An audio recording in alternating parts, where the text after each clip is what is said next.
Call this meeting to order.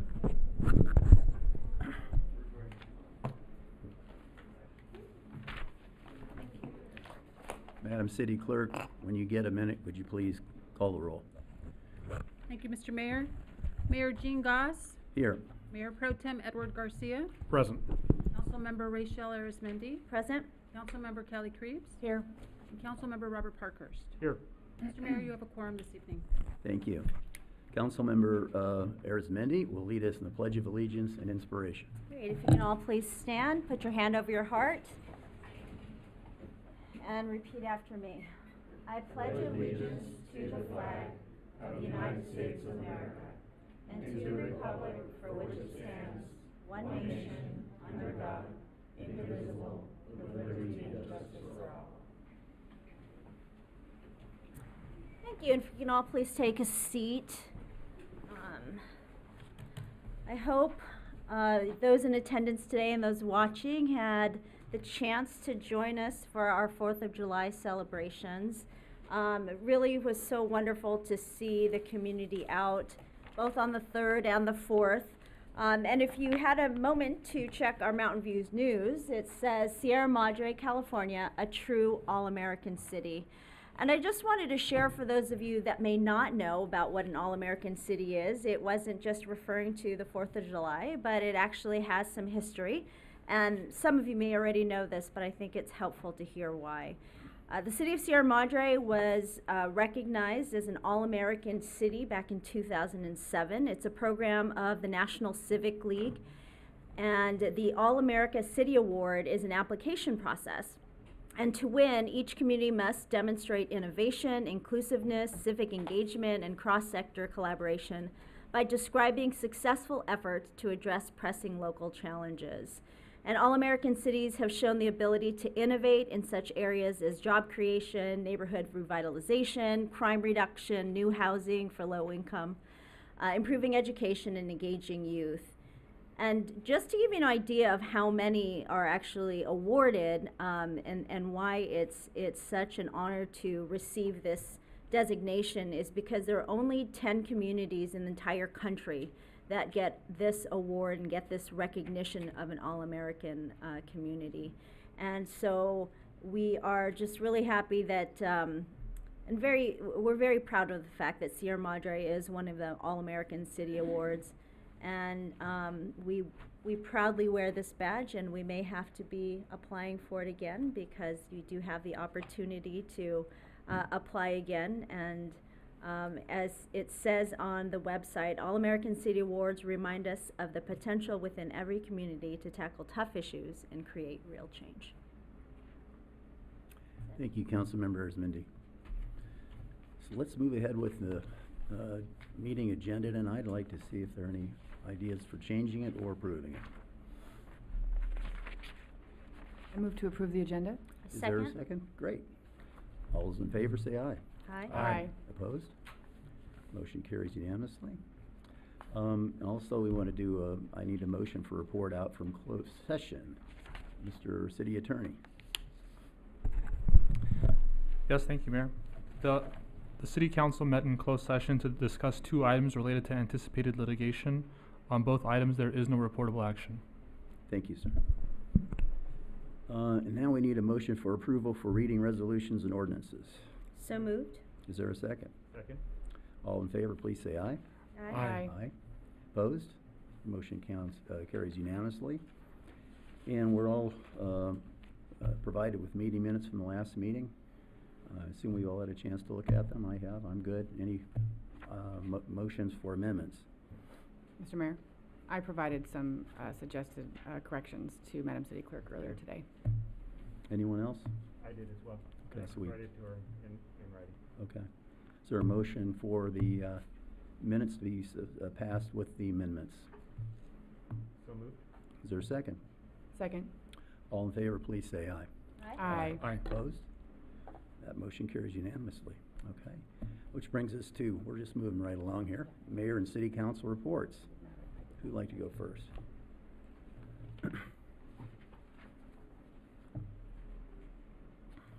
Mr. Mayor. Yes, Councilmember Krebs. I don't have a lot to say. I would echo Councilmember Arizmendi's report out on the 4th of July activities. It was really great to see those back in full swing, and it is, I think, truly the case that half of the town is in the parade and half of the town is watching the parade. And now having done both, I feel like that I can affirmatively say that. I also wanted to say that the Planning Commission meeting last week was dedicated to the Meadows project, and it was another very detailed discussion in which the applicant prepared a presentation whereby many of the requested changes and directives of the Planning Commission were incorporated, and so there was discussion around that. I was also glad to be the official reporter of the Little League All-Star Game championship game that night, and was able to announce to the whole meeting that they won their championship last Thursday.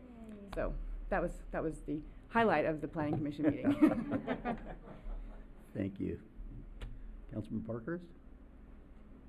So we had a board meeting of the Clean Power Alliance, nothing reportable out of that. But there is something reportable with the Clean Power Alliance. So we had this 6,500% increase in a financial assurance fee, and that got postponed by the CPUC to put in a hearing. So we saved more than $80 million in this next fiscal year. So that was really good. And then I just also want to echo, the 4th of July events, both on the 3rd down in Memorial Park, and the parade was just the highlight of the city, and so I appreciated participating in that. Thank you. I have no report today. Mayor Pro Tem? Yeah, I'd just like to, again, echo what's been said here about the 3rd and the 4th. It was a wonderful celebration. Last year we had the event in Kirsten Court, and I thought, wow, what a rebound in getting people out. But the amount of people out enjoying one another in community on the 3rd of July was amazing. The beer garden was in full effect. My wife and I volunteered a couple hours in the beginning, and even had Chief Bartlett help me changing some kegs for that, which is a great fundraiser for the field. And also, I'm sure the mayor will talk a little bit more about it, but it was nice to have Assemblymember Holden there to recognize his efforts in getting some money for us for our library. And again, I think the mayor will probably expand on that a little bit. The 4th of July parade, again, was spectacular. No throwing of candy, but my wife and my oldest son, Justin, handed out 1,000 pieces of candy, and they didn't even get to the end of the parade route, so that means there were approximately 1,200 children in attendance, and 100 pinwheels we gave out as well. So it's a great event to see the community there. So I like to thank community services, our police, our fire, search and rescue, everybody that was involved, the 4th of July committee who meet year-round to get this event off the ground. It's truly one of those events that increases enhances our standard of living here, and it's just amazing. So I'm very grateful to be a part of that event. Thank you, Mayor Pro Tem. Yes, I wanted to begin my report by reminding us all that miracles actually do happen. Back on Friday the 1st, and most of you are probably aware of this, we were notified that the state of California has authorized a grant for the renovation of the Sierra Madre Public Library for an amount of $10 million. Obviously, this is a monumental development for our library. It was certainly unexpected, and it's going to go a long way to getting us a substantially renovated and larger library. So, yes, it was a big day in the history of our city. Of course, we were all involved here on the council, as was the Board of Trustees for the library. But really, the guy who pushed this through the legislature on our behalf was Assemblyman Chris Holden. And he was there Friday on July 3rd, and he did get to speak to everyone in Memorial Park. And I just wanted to say again that, his work in pushing this through the legislative process, which can be very tricky and it's very competitive, is really much appreciated. I think he has really done something for the benefit of our city.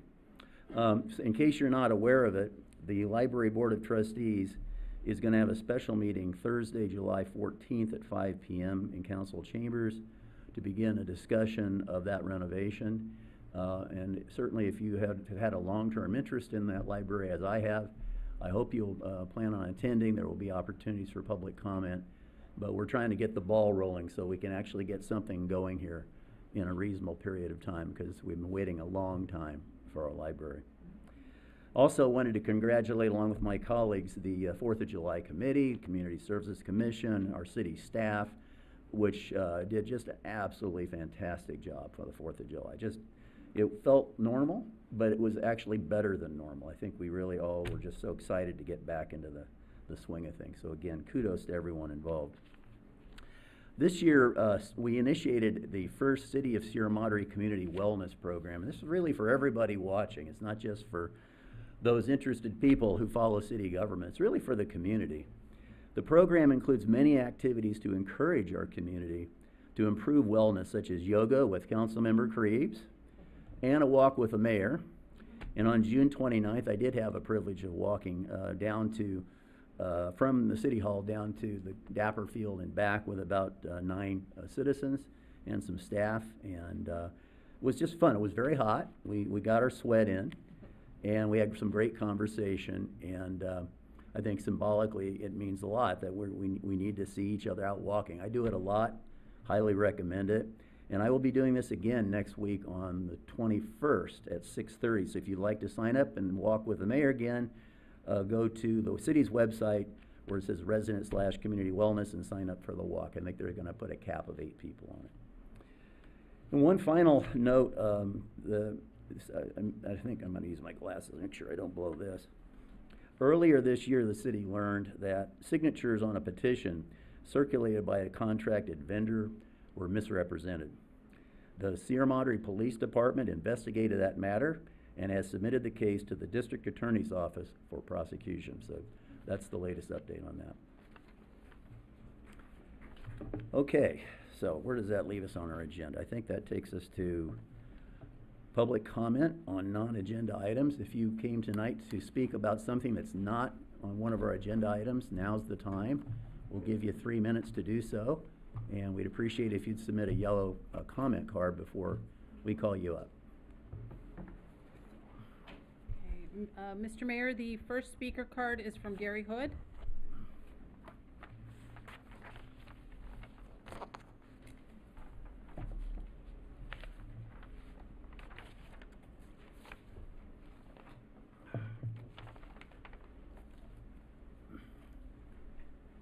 Good evening, Honorable Mayor and council members.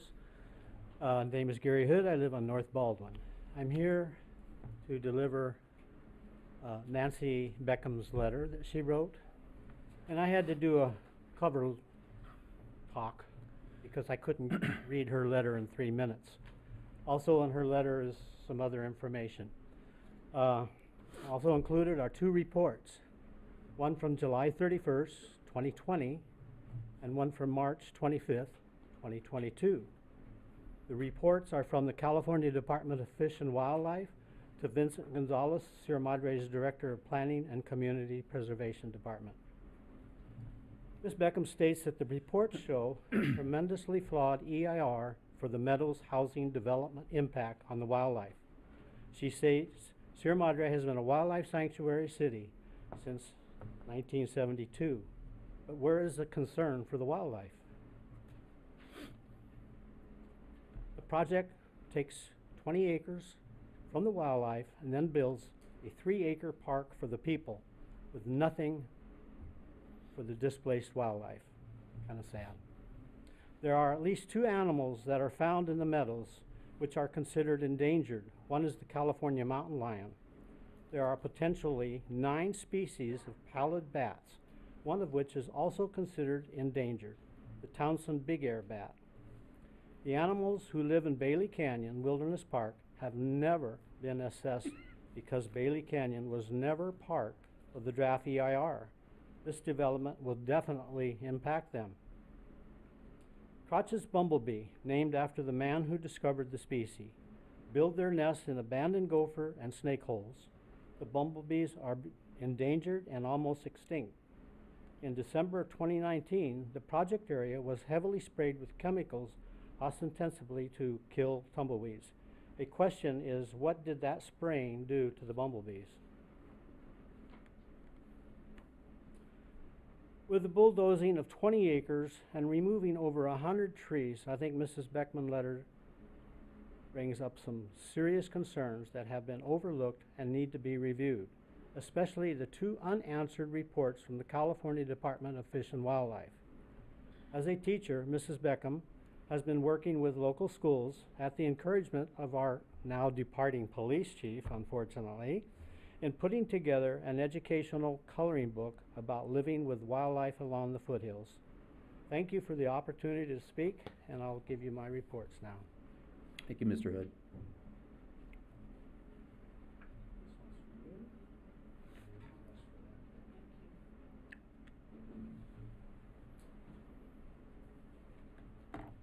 Mr. Mayor, the next speaker card is from Alex Arietta.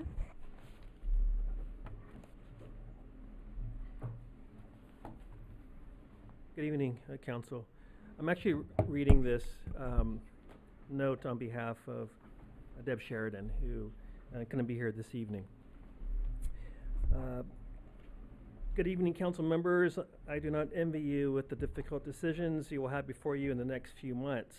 There is one issue I'm addressing tonight that I find highly disturbing. Several years ago, City Council voted to not begin a new issue after 10:30 p.m. This is referencing the last City Council meeting. You had a very full agenda at your last meeting, yet chose to discuss what was the most important item on the agenda at 11:20 p.m., which was the water report. After 6 hours, I'm sure it was difficult to maintain your focus, but just as important, several of us who wanted to speak had gone home, because many of us work. As many of us have said, there is mistrust throughout the Sierra Madre community of the council and staff, and is exacerbated by tonight's city lawyer's report, as well as the council's refusal to allow experts to speak who disagree with the analysis presented to you over the past 2 years. Please consider your predecessor's commitment to not begin an issue before 10:30 p.m. And having been here myself at that meeting, came specifically to hear about the water report because it's something that I'm very personally concerned with. It's something that I have raised on several occasions at this meeting with this body and also with the Planning Commission. Clearly the Alverno film issue was critical, no doubt about it. Warranted its own agenda for the evening perhaps, because it covered most of the evening. So to not begin to address something as critical as water, which included a report, a very important report from the city manager with recommendations, when many of the attendees and residents had gone home. It was already 10:30, and it was clear the water report was not going to be discussed until the very tail end of the meeting. And so I personally was very frustrated, and I was not able to hear the report because I had to go to work the next morning. I was not able to address concerns and comments that I wanted to make at that time. And I think it could have been an easy remedy to table that important topic for a subsequent meeting. I know that agendas are packed and full. However, to have such a topic that is impacting everyone in Sierra Madre, everyone in our state for that matter, and that this body will continue to have to address seriously, and to be able to make some important decisions around without having any community visibility, community resident visibility to this, I think is unacceptable. And I think it should not be repeated. So I would also ask that any subsequent discussion of critical items such as this would be held off until the next meeting if it can't be addressed by 10:30 p.m. It's simply too important to not allow the residents to have visibility to this discussion and how you all deliberate on it and ultimately what the decisions are. Thank you. Thank you, Mr. Arietta, excuse me. Mr. Mayor, the next speaker is Liz Deckham.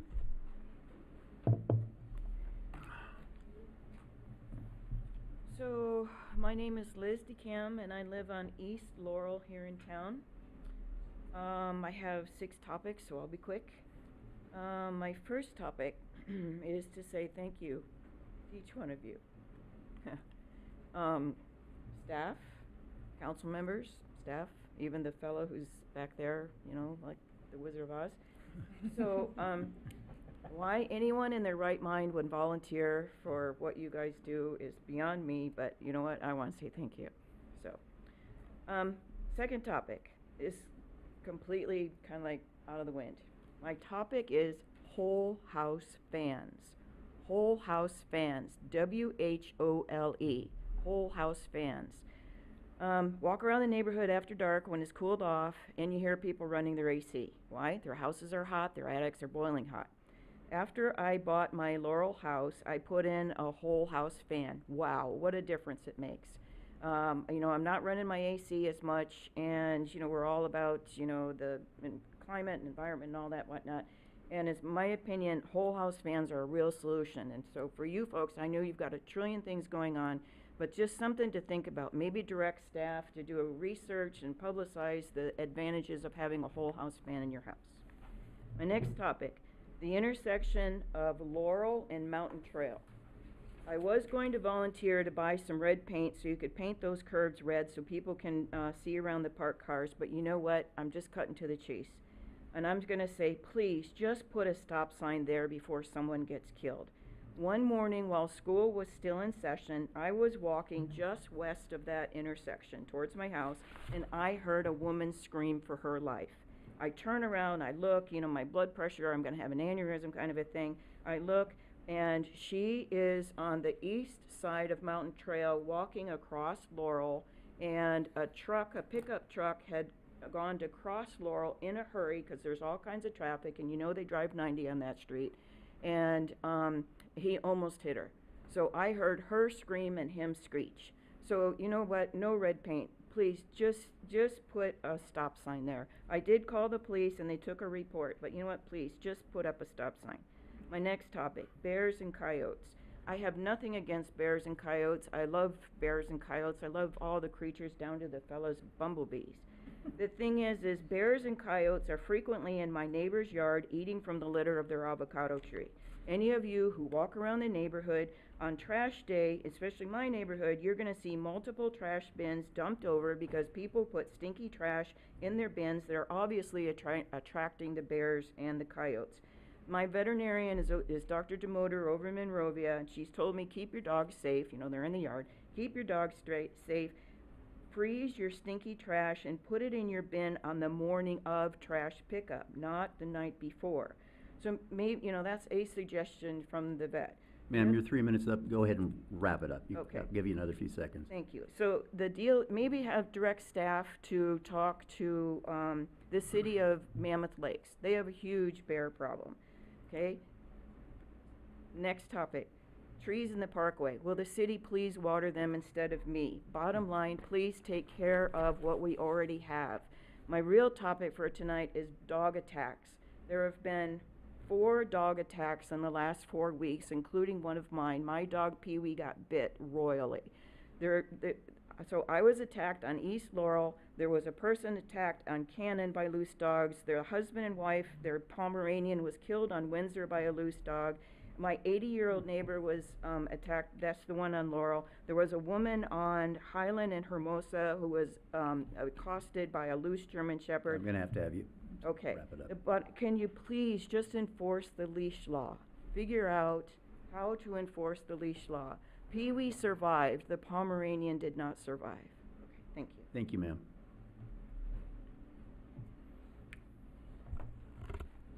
Mr. Mayor, there are no other speaker cards. However, there were 2 emails submitted by Diana Wright and Tom Arndt. Those emails were forwarded to the City Council for review and uploaded to the city's website for public access.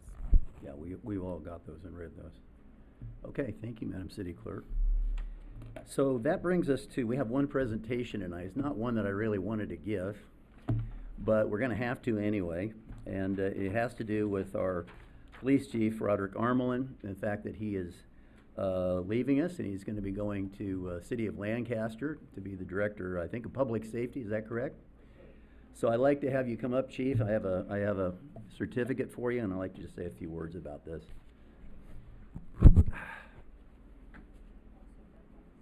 Oh, and also we have representative from Portantino's office, Senator Portantino's office, Declan, so we'll have him come up as well.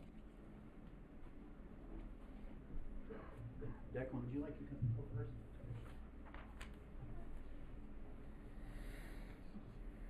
Thank you, Mr. Mayor, members of council. Declan Floyd from Senator Portantino's office. You know, in a time in our country when so many cities are experiencing a lot of tension between law enforcement and the citizens, I wish more cities had chiefs like you. Because number one, of course, you keep Sierra Madre safe. That's your number one priority and you do it really well. But number two, you've been able to bring this community even closer together, which I didn't think was possible. This is a very close-knit community, but you've managed to do it. The Sierra Madre Police Department under your leadership has been less of a regular law enforcement agency and more of really a community organization. Everyone knows you. You've forged real relationships with the people in this community. And of course, that's a testament to the brave men and women who serve under you and who do that really important work every day. But really, it's a testament to your leadership. Organizational culture like that is from the top. So we are very sorry to see you go, but we know you're going to be doing great things in Lancaster because that's what you've done your whole career. So on behalf of Senator Anthony Portantino and the entire California State Senate, I'm honored to present you with this certificate, thanking you for your work and your service to Sierra Madre, and wishing you all the best moving forward. Thank you, Chief.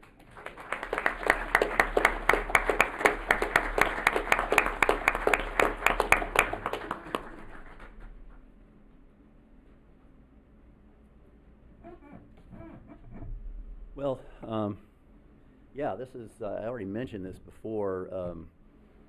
We all have, I think, gotten accustomed to Chief Armelin being here and kind of took him for granted. The quality of the individual he is, the quality of the police department as it is today is a product of his leadership.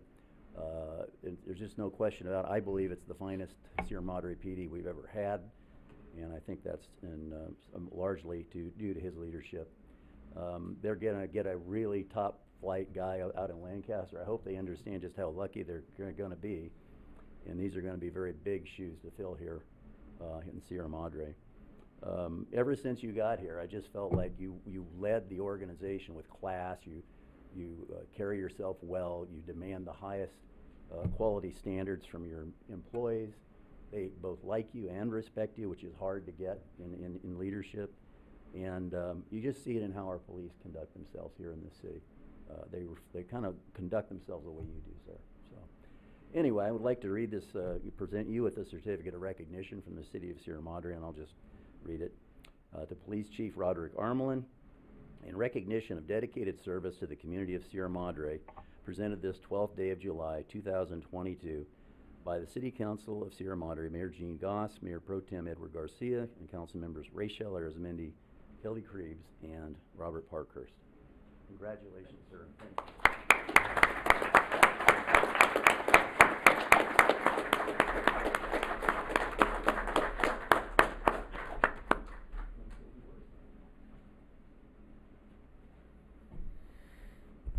Well, thank you so much, everybody. This is really wonderful. It's been 35 years of law enforcement.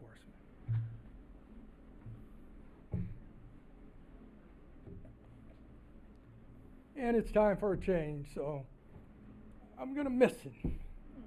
I miss you too. Yeah.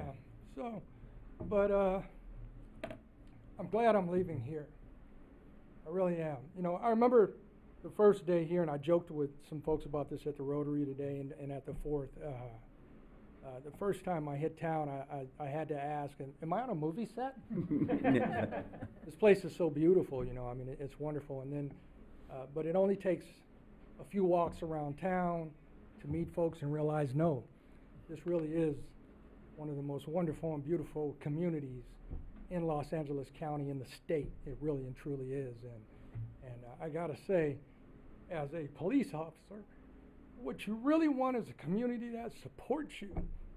And you do it in an abundance here in Sierra Madre.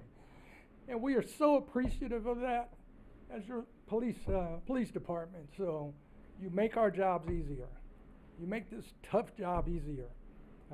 This council, this incredible executive team that I got to work with, this community which just loves us. And of course, the men and women in those uniforms, you make our job so much easier. And I want to thank you. I'm proud that I'm going out from Sierra Madre. It means a lot to me. Thank you. Thank you, sir. Would you guys like to speak? I'm gonna give my colleagues an opportunity just to say a word if they care to, because I know this is a big deal for us. Thank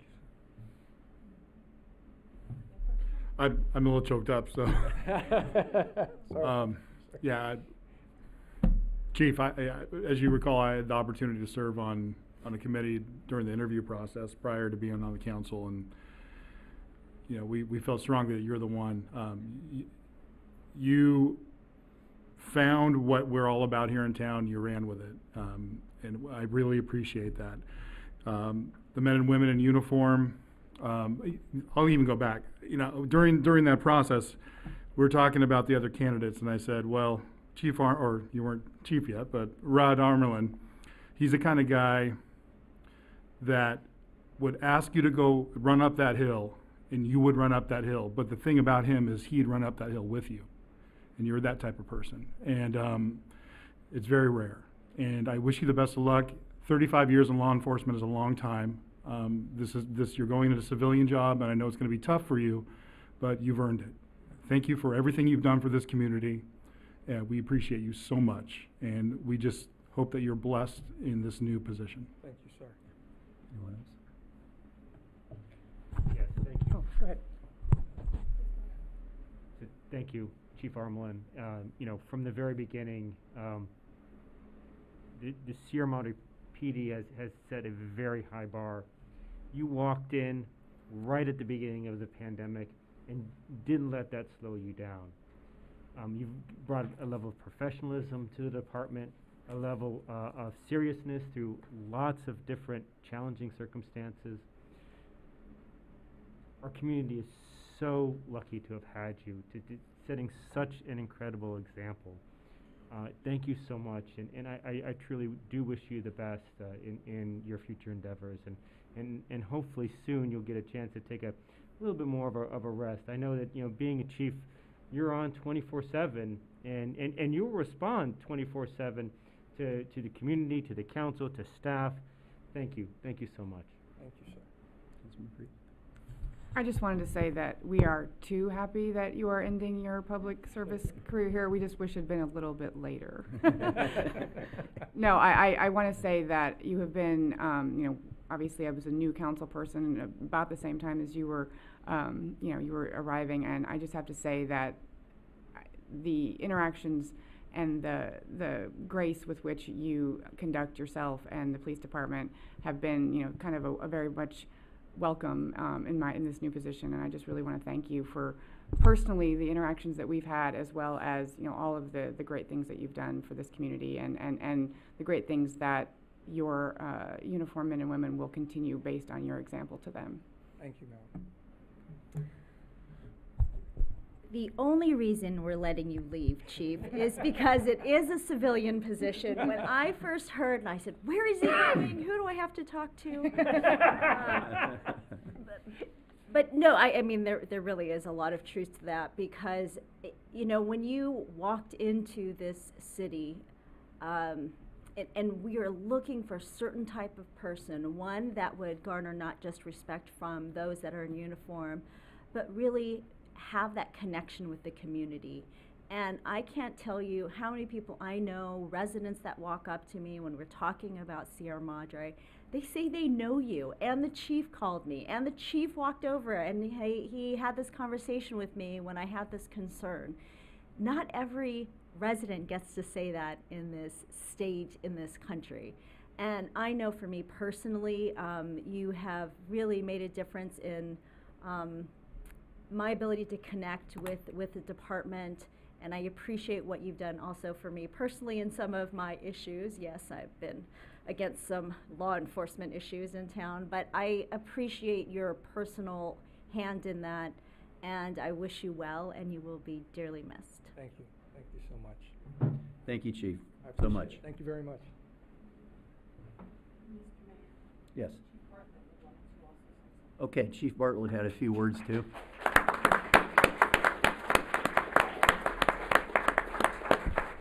Don't go too far there, Rod.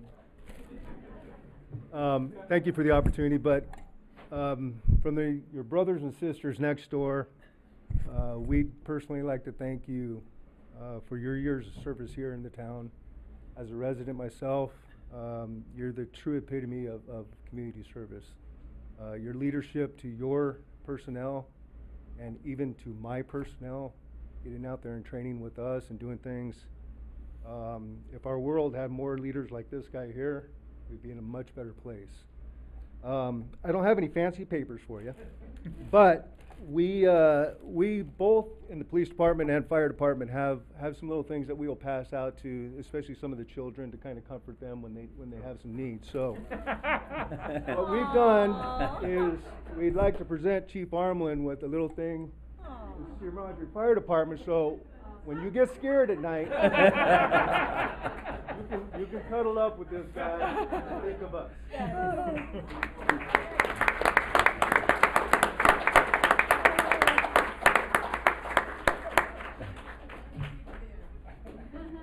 Chief, are you leaving because you can't face the prospect of having to move out of the firehouse with Chief Bartlett? That is a little difficult. So, yeah, we wish him nothing but the best, and yeah, you guys are absolutely right. And couldn't reiterate any better sentiments to this gentleman here. So, good luck. Okay, thank you. Thank you. Mr. Mayor? Yes. I noticed there was a fair amount of the force in the lobby. Could we get a picture of the force with the chief and the council just really quickly? Where, in the lobby? Just right, or just right here in chambers. I think that'd be great. Chief, can you come back up one? We'd like to get a picture. Everybody. With personnel as well. With personnel. Every guy.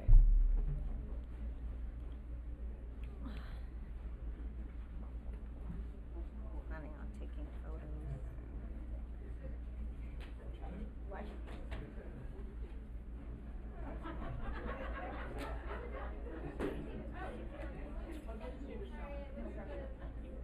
No, I gotta stand next to Chief. Oh, yeah. Final photo. All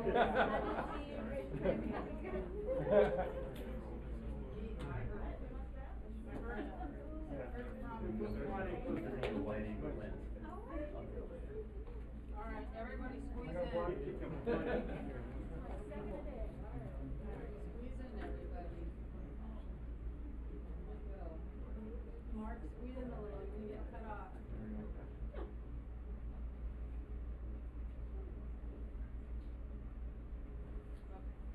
Thank you.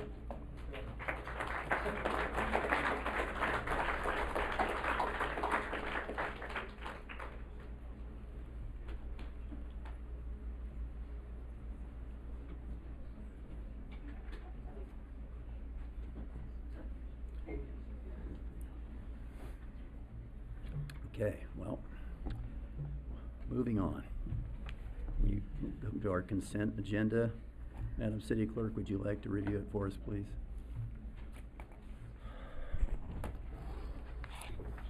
Before the City Council for consideration are two items on the consent calendar.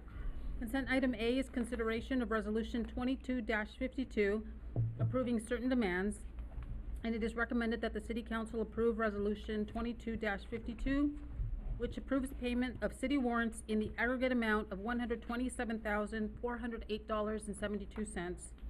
Additionally, Sierra Madre Library warrants in the aggregate amount of $8,906.98, and payroll transfer in the aggregate amount of $574,655.36. These are all for fiscal years in ending June 30th, 2022, and June 30th, 2023. And finally, consent item B is consideration of appointment of Ann Palmer to the Community Services Commission. Yay. And it is recommended that the City Council appoint Ann Palmer to fill the unexpected vacancy on the Community Services Commission. That concludes my report, Mr. Mayor. Thank you. Are there any questions on either item? A quick comment to kudos to the water department for putting together a plan to replace our meters over 10 years. You know, from an infrastructure perspective, that's the type of thing that I really like to see. That, you know, we're not going to wait until there's a serious problem. We're going to be doing it all the time. So kudos to them for putting that together. Any other questions? Mr. Mayor? Yes. I'm just really glad that we found a place for Ann Palmer to serve Yeah. because I've been thinking that she will be a huge asset to the city, so I'm very excited about this. Okay, I'd like to open this up for public comment, see if there are any input on either issue. Hearing none, I'll bring it back to council. I'd just like to comment on item B myself. Since the last meeting, we found that the chair of the Community Services Commission had, because of personal reasons, had to resign. And because Ann had given us such an outstanding presentation, and I think it was clear that she was the third pick here on the council, I felt very confident in pointing her to the commission. So I think it's a great addition. All three of our new commission members are fantastic, and I think we're in good shape. Is there a motion in favor of the consent agenda? So moved. Is there a second? Second. All in favor, please say aye. Aye. Aye. Opposed? That motion carries unanimously, which brings us back to consideration of ordinance number 1458, amending chapter 17.88, temporary use permits of Title 17 zoning of the Sierra Madre Municipal Code. Mr. City Manager, would you like to take over? Thank you, Mayor. City Attorney Garagosian will be presenting on behalf of staff. Thank you, City Manager Reynoso. Management Analyst Carlson, is it possible to get the staff report up on the screen, please? Thank you. If you could just scroll down to the first highlight. So this item is continued from the last meeting, and I'll be discussing the individual amendments that were made since the last meeting per council direction, and those are reflected in the highlighted portions. So I believe it was Councilmember Krebs that wanted clarification in the ordinance that the temporary use permit applies per property, and so we've added the language at the property in the durational section. If you scroll further down. There was also some discussion regarding whether to exclude institutional uses from this ordinance and have the institutional uses governed by their master plan and conditional use permit, and where the conditional use permit and master plan are silent as to temporary use permits, that this ordinance will govern. And so that language was included as well. And there was also language added regarding a notice of appeal being mailed to all residents within a 300-foot radius of the property referenced in the temporary use permit. And that concludes all the amendments made to this ordinance. I believe Councilmember Parkhurst had also requested that language be included, making reference to all the other requirements under the Sierra Madre Municipal Code. I can confirm that the permit itself has as a condition of approval a requirement that they follow the Sierra Madre Municipal Code, and it says including the noise regulation. So that's a condition in the permit itself. If there are questions regarding either these ordinance amendments or also the temporary use permit process, planning staff is available to answer those questions. I have a copy with me of the most recent temporary use permit that was issued.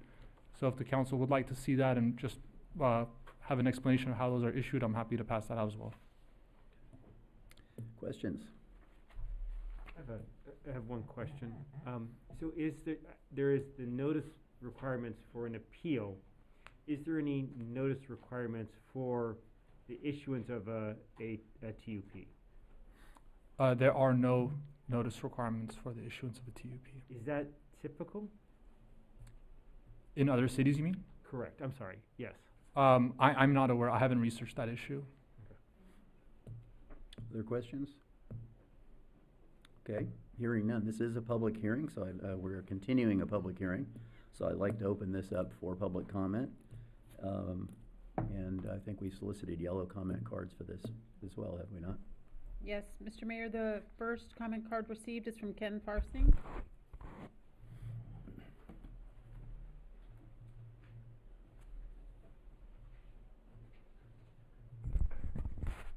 Honorable Mayor Goss and City Council members. My name's Ken Farsing. I'm the President of the Board of Trustees for Alverno Heights Academy. Alverno has no concern with the current version of the ordinance. We testified at your prior hearing that Alverno has applied for a conditional use permit that will replace the temporary use permit that we currently hold. The public hearing is scheduled before the Planning Commission for July 21st. Now, the existing temporary use permit expires on August 31st. We hope that the Planning Commission can act on the conditional use permit prior to its expiration. However, should the Commission be unable to act by August 31st, Alverno respectfully requests that the City Council extend the temporary use permit in order to allow contracted weddings and receptions to continue until the conditional use permit becomes effective. Thank you for your consideration. Thank you, Mr. Farsing.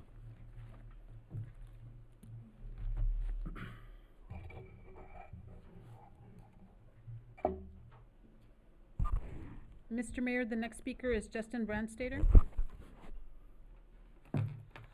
Excuse me.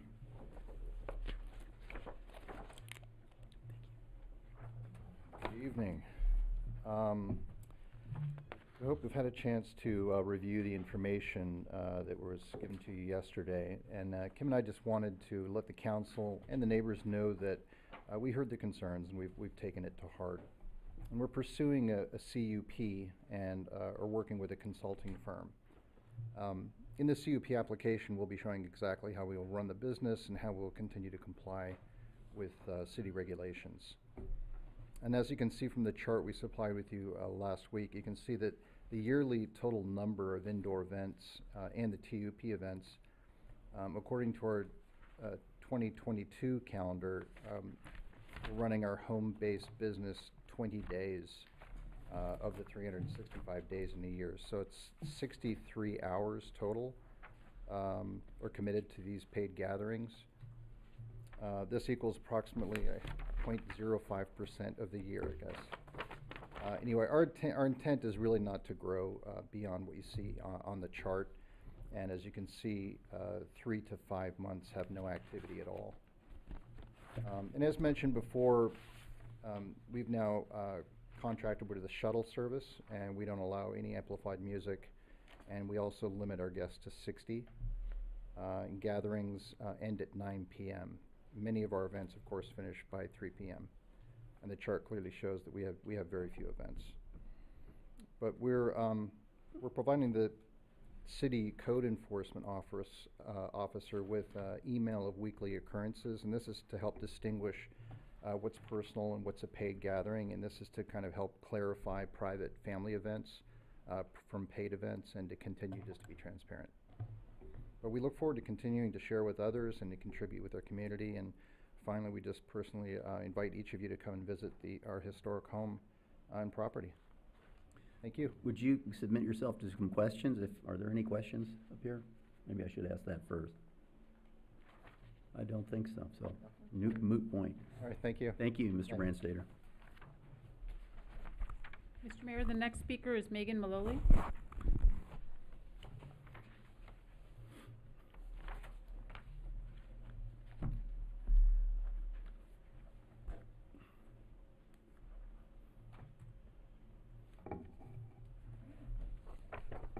Hello.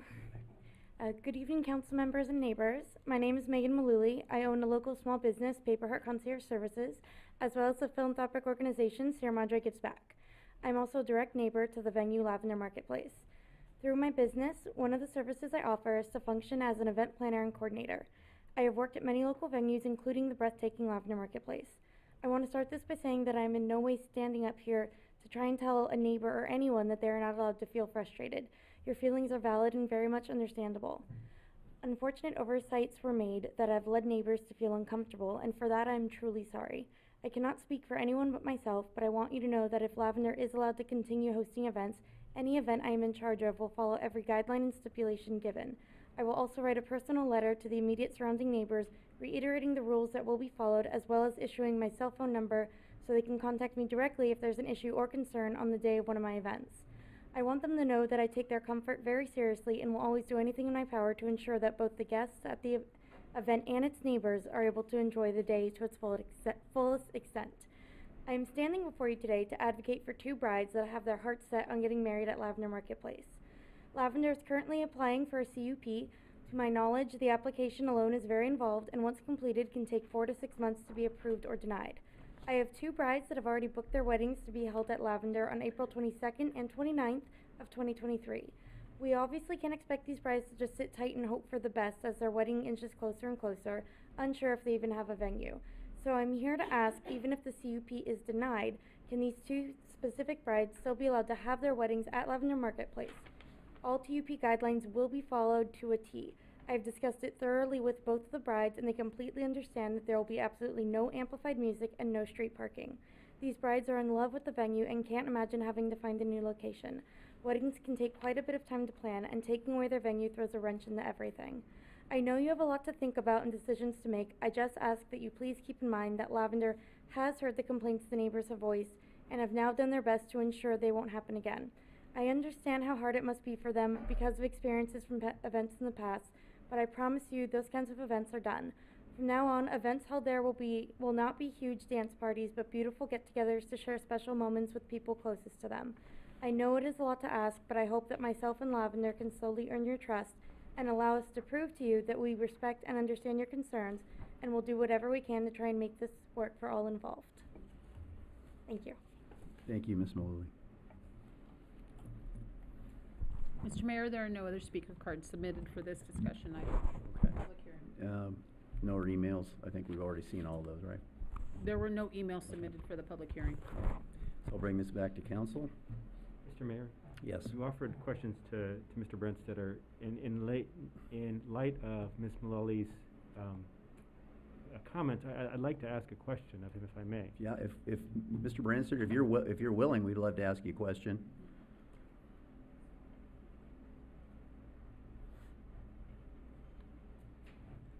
We might have to ask the boss, but we'll see how we do it. I know how that is.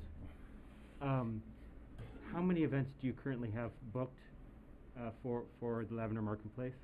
Currently, as in this year, or As in this point forward. So there's, I know of 2 right now. There's only 3 in total. Okay, so 3 in this calendar year and 2 for next calendar year. From this day on, there's just 3 more and 2 next year. Okay, thank you. That was my question. That's it. Anyone else? Okay, that was easy. Sorry I couldn't help you with that.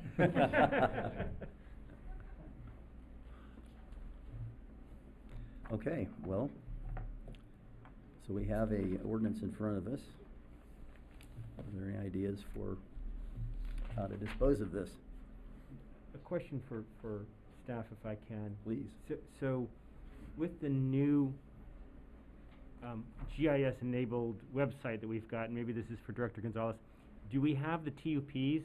Are they on? Can you search for them or see them on the map of the website? No. Could you come down and elaborate on that? And could you put them on that?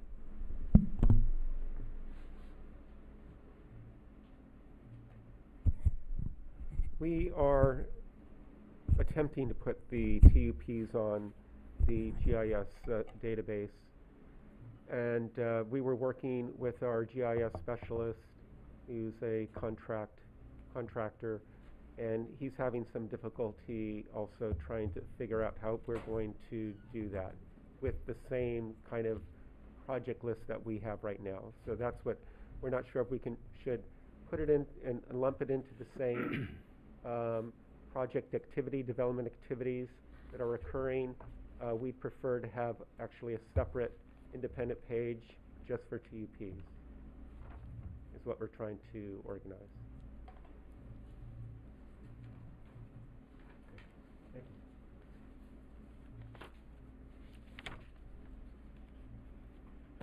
I have some specific comments to some of the ordinance language. So in the exemption for institutional uses, I have, I guess, one comment and then one question. I assume that we mean for this ordinance to apply in the instance of both if the master plan or conditional use permit does not regulate the temporary use permits, but also if for some reason the institutional property doesn't have a master plan or conditional use. So it's sort of both instances, right, where there is none, or if there is one that doesn't address. Correct. So I might suggest clarifying that. And then the question I had about the lead-in, which is temporary use permits for property with the general plan, land use designation, or zoning designation of institutional. Should that be and, or is there an instance in which there might be a split there? So as the council knows, sometimes there are sometimes you have a designation in the general plan that's inconsistent with the zoning designation. That happened, if you remember, with the R1 and R2s for the general plan that the city council corrected. So that happens on occasion. Currently, there are no institutional uses in the city where the general plan designation and the zoning designation are inconsistent, but that language, the or there is intended to capture the situation where they are inconsistent for some reason. Okay, thank you. And then I just had one question about the new notice of appeal language. Is there a particular timing that we could offer for that notice to be mailed? I mean, even if it's promptly, or is there a number of days that we would expect that to be? The city council can recommend a number of days. The conditional use permits, the temporary use permits generally don't have the stringent deadlines that filming permits have. So I believe we can use our default standard, and perhaps the planning director can correct me if I'm wrong. I think it's 15 days for appeal notices. Is that correct? I'd have to check the code. 14. So we could use the standard 14-day period. That makes sense to me. Mr. Mayor? Yes. And I know this is supposed to be discussion, not questions, but questions kind of pop up when people come up to the lectern.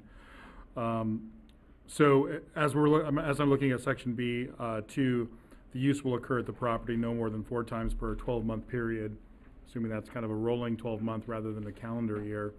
We've heard from Lavender Marketplace that there's 3 events this year and 2 next year. Whether or not those are within 12 months or not, I don't know.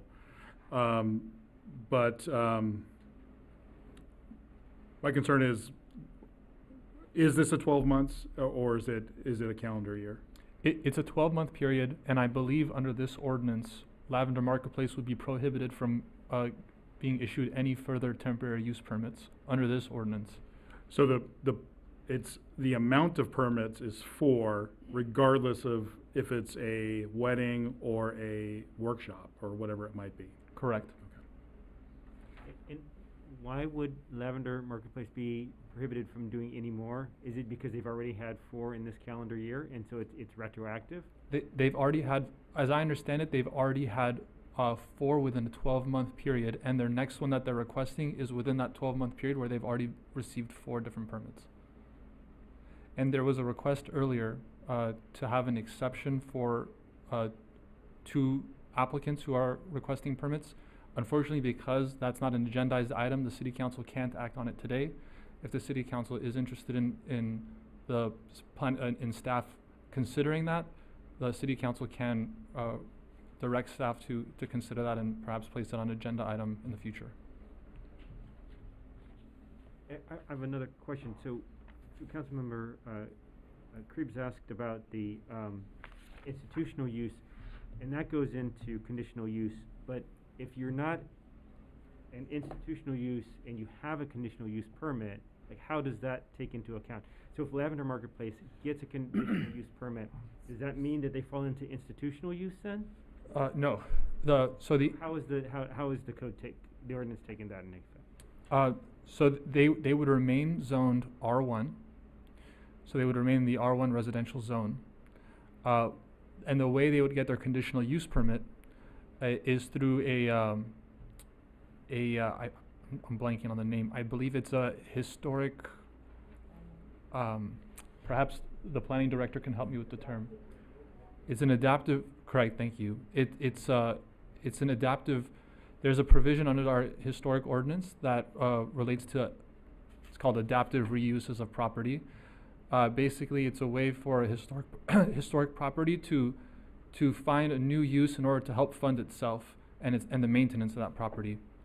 And so, in order to be granted this historic this adaptive reuse, they would have to apply for a conditional use permit that would go before the Planning Commission and would be discretionarily approved. And so the adaptive reuse applies to historic buildings, right? It would have to be designated historic within the city. So does that mean, is it a Mills Act, or is it? It could already have a Mills Act contract, but this is independent of the Mills Act contract. So this isn't on the agenda, so maybe we need to agendize it for full discussion, but if you've got a Mills Act, you get like 50% off your property taxes, and then you have the ability to have events at the house. Correct. Okay. So one way to help finance the preservation and maintenance of a historic home is through a Mills Act contract, which, as you stated, would reduce the property taxes. Another way that the city has provided for this kind of financing is through this adaptive reuse process, where you can have an in-home business, essentially. And you could do both. And you can do both.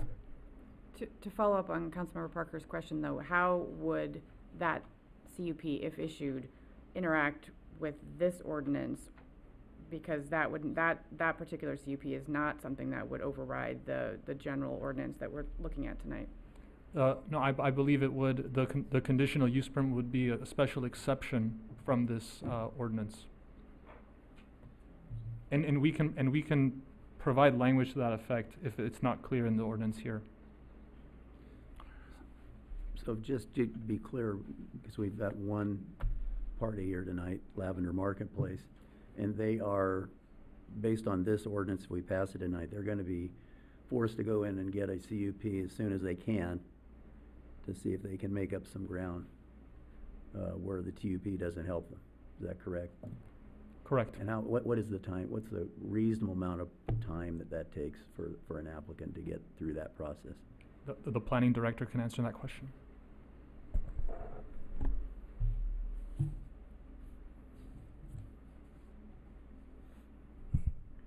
Time frame for a typical TUP is really within the CUP. The conditional use permit. Again, the application process is quite involved, so the applicant will spend some time, possibly a month or more, preparing all the documents necessary. Staff does have to prepare a staff report and get that calendared before the Planning Commission, so that will take at least a month and a half to secure both of those elements. Thank you, Director Gonzalez. While Director Gonzalez is up there, just to confirm that the property already is a historic landmark or a historic house? Yes. Okay, but not Mills Act, and nor does it need Mills Act for this? It does not need a Mills Act. I think they have a Mills Act for that property. Okay, thank you. Follow-up question kind of on the issue we talked about earlier in regards to Lavender. Mr. Farsing asked a question during his time at the lectern regarding extending the TUP. I'm confident that the Planning Commission will get a CUP potentially done by August 31st. But does that need to be agendized, as you stated earlier, if we wanted to grant an extension on extend the TUP until that CUP is heard before the Planning Commission? Correct. That would need to be separately agendized. But we can't do that tonight. The City Council cannot act on that today. Is that a City Council action or a Planning Commission action in terms of extending the TUP or exempting particular uses from this ordinance? I believe TUPs currently are issued at the administrative level, and again, the planning director, that's correct? It's issued at the administrative level. Okay. So we're left with the idea of passing this tonight, and then hopefully the affected party can get down to our planning department and start the process of a CUP if they're trying to get relief from this, right? So I'm comfortable passing it tonight.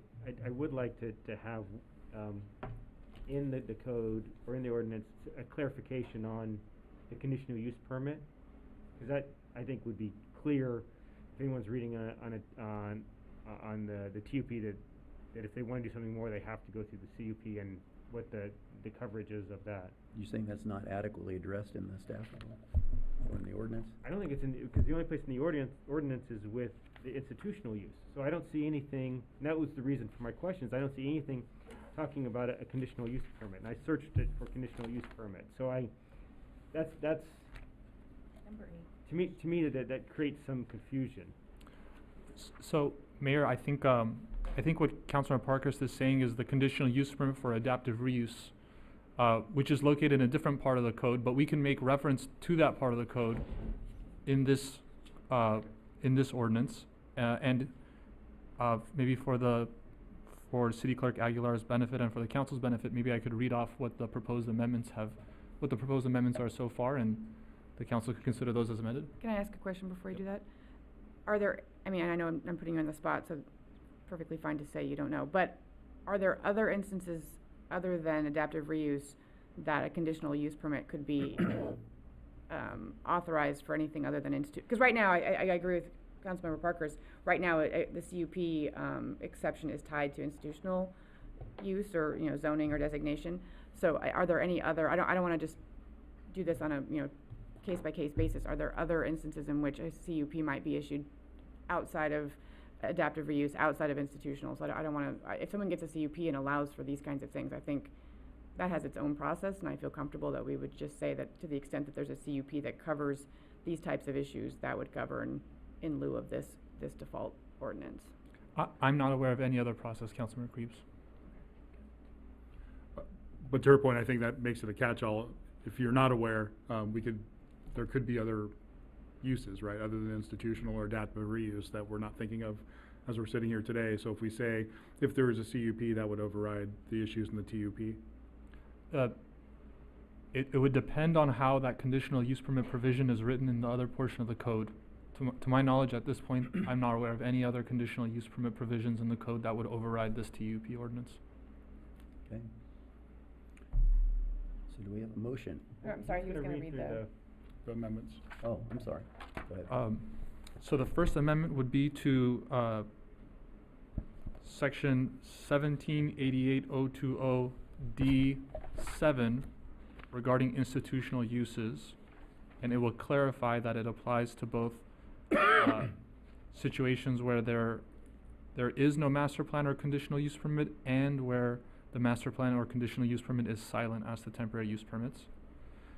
The second amendment is going to be to section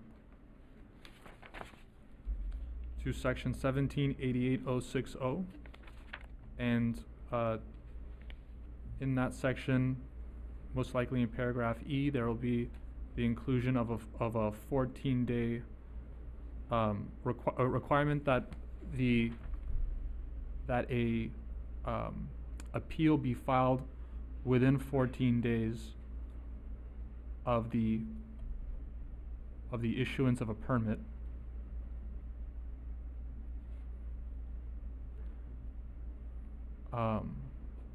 Is that, Councilmember Creeps, what you wanted? Because that's generally how the 14-day appeal process works. That actually wasn't the point I make, but I like that too. But also, I was actually thinking more about what timing in terms of notice. I mean, obviously, if there is an appeal and the notice to the residents is meant to allow the residents to be part of that appeal process, there needs to be some relationship between when the notice is sent and when the appeal is filed. So you mean the number of days between the appeal and the hearing itself? I mean, yeah, I mean, even, you know, we say that there's going to be a notice of appeal mailed to residents, and so I just thought that it was sort of begging for on what timing basis would that notice be mailed? Mm-hmm. You know, promptly. I don't know if we need an actual number of days, but I just wanted to be clear that it's not about, you know, 3 months ago we had an appeal hearing and we're now telling you about it. Right. So may I propose then to have a 14-day window for someone to appeal a decision of a TUP, which is standard for most of our permits, and for there to be a 10-day notice period, which is also pretty standard for zoning amendments and other types of land use decisions. So 10 days between the 10 days before the hearing, people have to be residents within a 300-foot radius have to be provided notice of the appeal.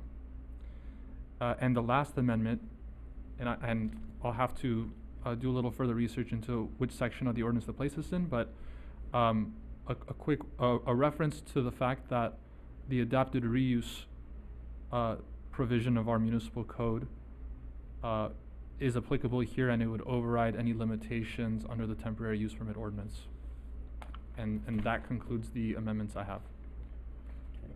And just really quickly, that amendment for the adaptive reuse, that wouldn't just be an exemption like a number 8?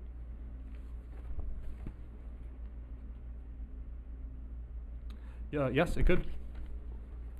We could include that as an 8 to 1788-020D 8 could be a new exemption. And would it read similarly to the number 7 in that if to the extent that under the adaptive reuse ordinance there was a CUP or other designation issued that addressed temporary use permits, that would override? I don't know how that provision works, so. Yes, I could draft it that way. Going back to the appeal process, 14 days, 14 days before the event for the appeal, 10 days notice before the hearing.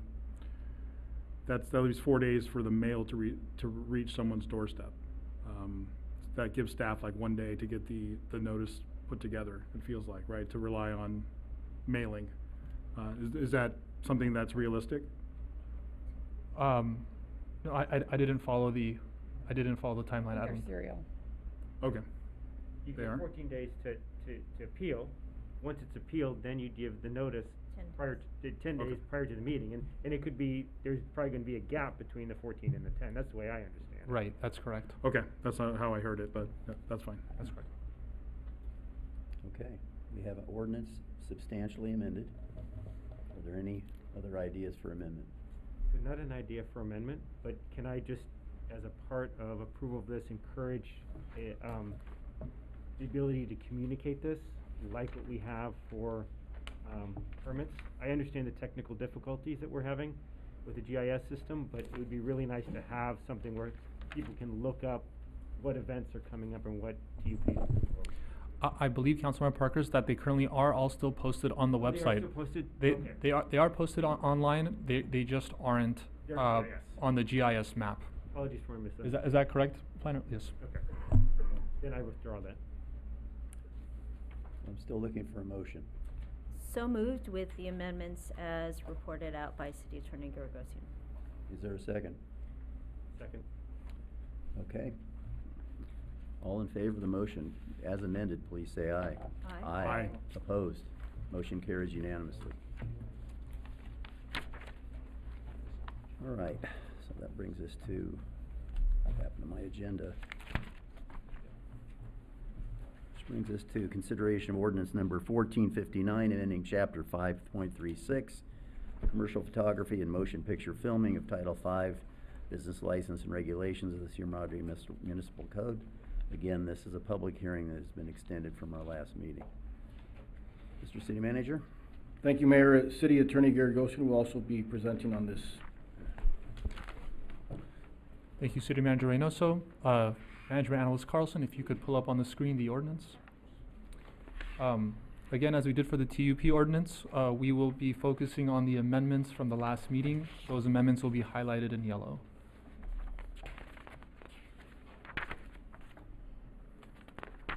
So first, I believe it was Councilmember Parkhurst who wanted us to clarify that in the title and in the purpose section that this isn't about commercial filming anymore, that this applies. And so we used the term that's defined in the ordinance, and that term being film or photography activity. Scroll down.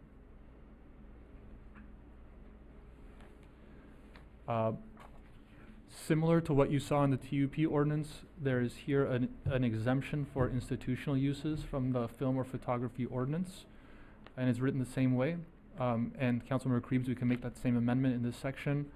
Again, basically it says that if the individual property has a general plan or zoning designation of institutional, that it's going to be regulated by the applicable master plan or conditional use permit.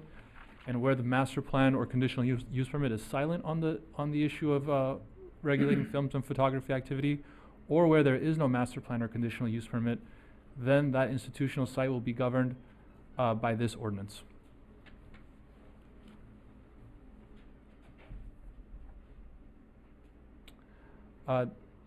There was some concern among council members and residents regarding the noticing. So before it read that notice must be provided to every residential address within a 300-foot radius of the property. And there was some concern regarding the fact that because there's such a short turnaround time, that residents wouldn't be provided sufficient notice. So we wrote into the ordinance that notice has to be provided at least 7 days before filming. Also, I believe Councilmember Creeves pointed out that the ordinance read owners or tenants. We corrected that to say and tenants. So notice we provided to both parties. Similar amendments made to be consistent throughout the rest of the ordinance. And we added some clarification to provide the city manager with some flexibility regarding the hearing process. So if there is an appeal, the city manager, and it was added, or his or her designee shall hear all appeals. So the city manager can designate someone to hear that appeal on his behalf. And lastly, there was a concern among the residents, and I think it was voiced among council, that the fee would be prohibitive and people would be discouraged from appealing film permits that they felt were issued incorrectly because of the cost. And so now, if it's determined on appeal that the city actually made a mistake, and the appeal is sustained, then the fee shall be refunded to the appellant upon the sustaining of an appeal. And I believe that's it. That concludes my report. Thank you. Questions? Yes. And just for clarification, I think we also stated that on section, the area standards B8, that we're proposing it to be 7 a.m. through 10 p.m., correct? Not 11 p.m.? My version of the ordinance has it listed as 10 p.m.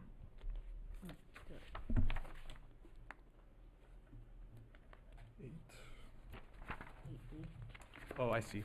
Yes. Thank you for that correction, Councilmember Creeves, and we can make that edit. Or Arizona. I'm so sorry. Councilmember Arizmendi. Other questions? Mr. Mayor? Yes.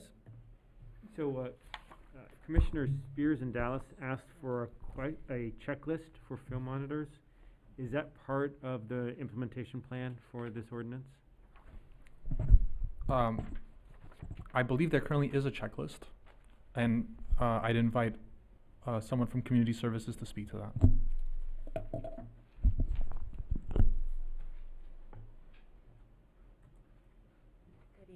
Good evening, Mayor and council members. We do currently have, so the checklist that is provided to the film monitor on site is what has been agreed to with the production company. And that does list specifics, including the type of equipment, times, dates, proposed activity. So that checklist it does vary. It's dependent upon each production, because each production can come in with different conditions that they need. So that is compiled and presented to the film monitor so they do know what is and what is not permitted. Do we have a draft or pro forma or, a working plan, or is it renegotiated with every film company that comes in, and whatever whims that the actors from Hollywood want to have are part of the agreement? So we do have, unfortunately, yes, it is case by case, because generally everybody comes in with a different need. So we do assess each need in particular, and then that information is either approved, denied, and what is approved goes to the film monitor for monitoring. Thank you. So I've got a couple other questions that you may be able to help answer. And I don't know which of you can answer. Does the ordinance say anything about explosives and fireworks? So we don't actually have anything against it, so as long as everything has to go through the fire department for approval. They do have to be a licensed pyrotechnician. We can't, it's not just anybody who can come in off the street, and they must provide us with the proper documentation, and then everything gets approved through our fire department. Chief isn't in here, okay. So when the fire department does its consideration, does it think about the location of the filming? So, you know, in a very severe, I'm gonna get this eventually, the very severe high hazard zone north of Grandview. Anything north of Grandview, does that impose additional restrictions? It would, yes. Okay. And how is idling handled in the ordinance? There isn't anything specifically pertaining to idling currently. And how about an on-site contact? So if the filming's going on, is there as a part of the notice requirements, is there, if you've got issues at 9 p.m., this is who you call? Yes, and that's generally with the location managers. That information goes out on the notice to residents. Okay. And can you remind me the impacts of non-compliance with the permits? I'm sorry, maybe that's a direct, maybe that might be an Alex question? Yeah. So if, I believe the ordinance provides for that scenario, or perhaps it doesn't. If a didn't see it, so. yeah, no, if a permit isn't issued, the city staff can shut the production down, and that's going to be done through the police department. Okay. And or code enforcement. And then, wasn't there something, is it in here or is in the TUP? I'm getting them confused now. That if you violate the terms of the film permit, that you can't have one for 12 months, 24 months, whatever the requirement is? Yes, we've added a provision that states that if there's a violation of a condition in both the temporary use permit or in the filming permit, we've added that line to both ordinances. Within a 24-month period, then we can use that as a basis in our consideration to deny a future permit. Got it. And then last set of questions, and I apologize for so many. So I'm still trying to wrap my head around the difference between the master plan and a conditional use permit, and how those relate with respect to filming. So is it a stacked order then? You've got a master plan for an institutional use that then has a conditional use permit for activities on that, and if it doesn't have a master plan or conditional use permit, then the filming ordinance applies? Is that how it goes? Or and how does the master plan and conditional use permit interact with each other? So a master plan is only required in institutional zones. Right. An institutional zone requires both a master plan and a conditional use permit. The master plan has a specific set of findings. The conditional use permit has an alternate set of findings. The real difference between them, or one of the differences between them, is that through a conditional use permit, you can impose conditions on the activity. In this case, and again, Director Gonzalez can correct me if I'm wrong. In this case, the conditions, let's say for a site like Alverno, with respect to filming and temporary uses, would be imposed through the conditional use permit. Is that correct, Director? So should, in that section about filming and photography, should it be the applicable master plan and conditional use permit, or is it going to be one that's going to oversee it versus the other? The reason I have both master plan and conditional use permit is we weren't sure, or at least I wasn't sure, at that time, whether conditions are going to be placed in the master plan or in the conditional use permit. Because they're both discretionary permits, theoretically you could place the conditions under either of those approvals. It's just common practice to place them under the conditional use permit. Wait, is there anything that'd be in the master plan that would govern it that wouldn't be covered in, well, I guess it could be. So could you have some provisions in that master plan and some in the conditional use permit? It's possible. I'd have to review exactly what the master plan requires. The institutional zone lists all the findings that need to be made for a master plan. If you'd like, I could look those up and recite them. could a simple solution be changing the or to an and? So it's like you've got to apply by the applicable master plan and conditional use permit.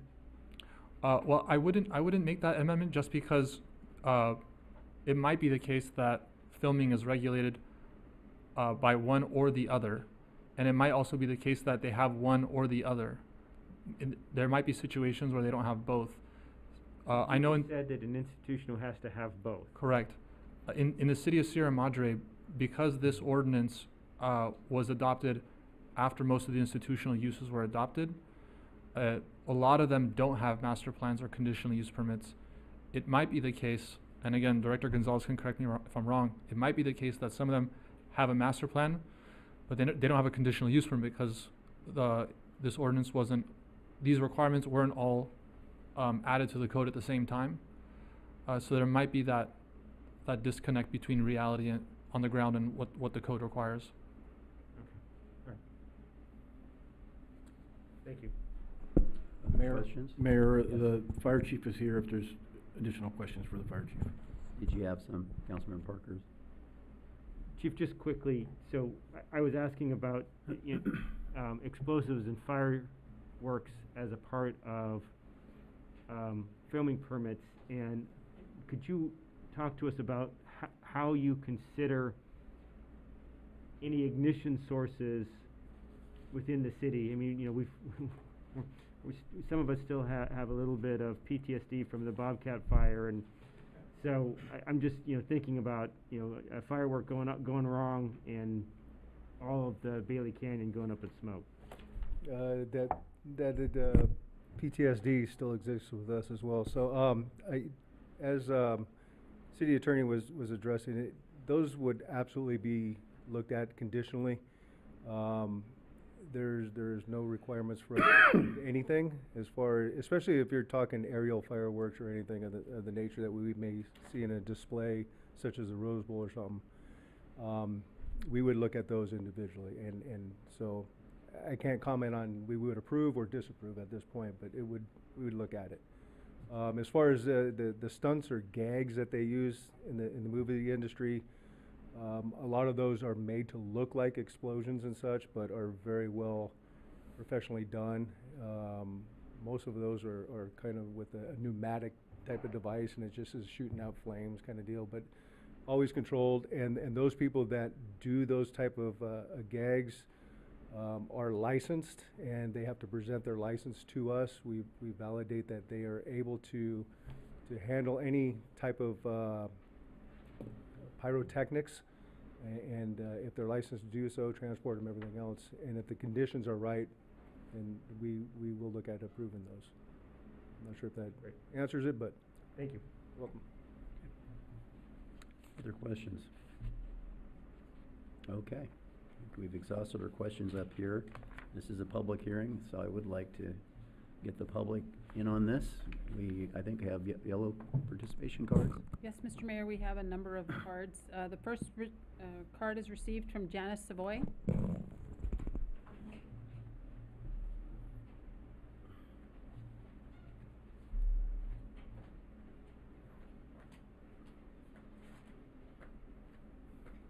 Hello. First thing, I'm Janice Savoy, 713 West Montecito. Before I start, first thing I wanted to say is this is the 5th meeting I've attended regarding the film permit issue. And I have to say, thank you. I feel like every commissioner, every city council member, the city attorney, everybody listened. And that as a resident is all I really want you to do is just listen to our concerns. So thank you. You're listening, and everybody in this process has listened. So thank you very much for doing that. That is very much appreciated. The one thing, I did send you an email. I'm not going to read it. I'm not going to waste your time. I know you already read it. I can tell by some of the comments that you read it. Thank you. I would like to reiterate 2 points. I do not see a change in the language as to what constitutes a property in the ordinance. And I would like you to consider folding in properties that are staging, where the caterers are, where the porta potties are, where the parking, where the transportation is, in case it's not on site of the actual permit. So that way they are also limited. And let me give you my example. Let's say 3 houses. House A has the permit. Filming is happening there.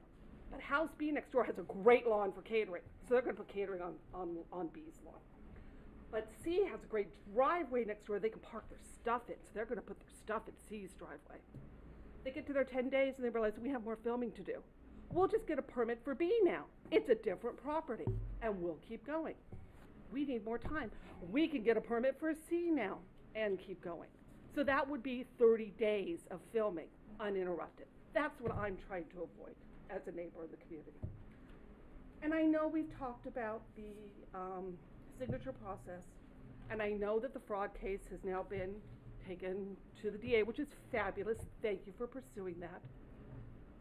I would hope that you would think about leaving in the process for us as residents to sign our approval or not. Because it's a right that happens in Pasadena, it's a right that happens in Monrovia, it's a right that happens in Arcadia. Please don't take away that right from Sierra Madre. And I'm gonna stop with plenty of time left over. Thank you so much for your time. Thank you, Mrs. Savoy. Mr. Mayor, the next speaker is Ken Farsing.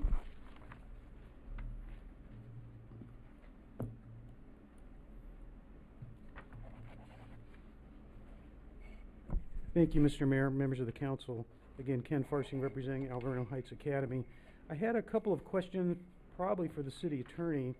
The first question is I wanted to make sure under the proposed ordinance that Alverno is eligible for film permits if it's incorporated into, currently we have 2 conditional use permits, one's for the villa and one's for the school.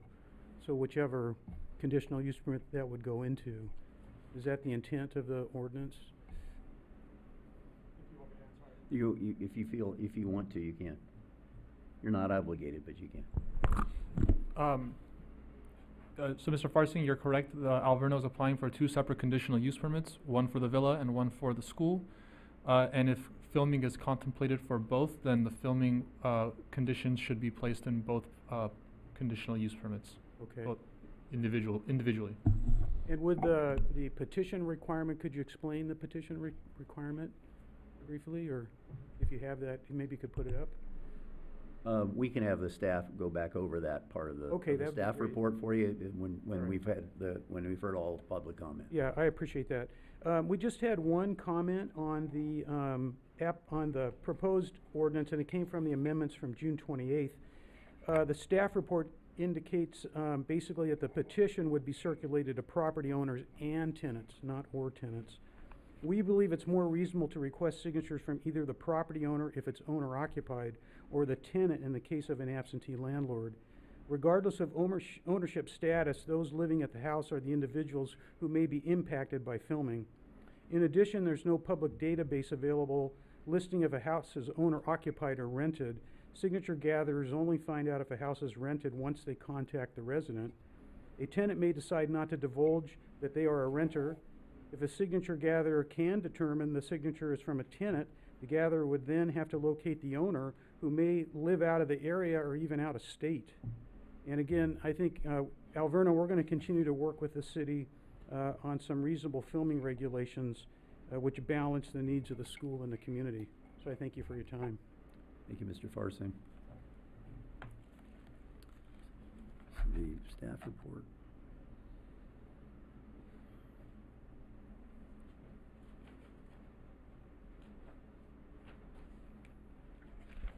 Mr. Mayor, the next speaker is Keith Stevens.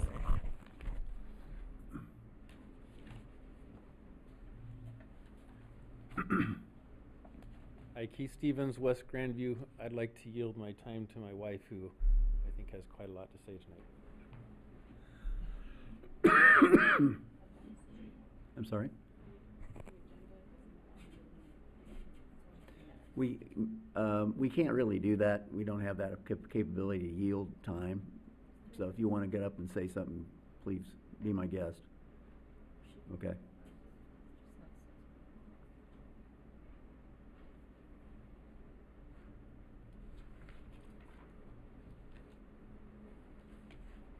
Madam City Clerk.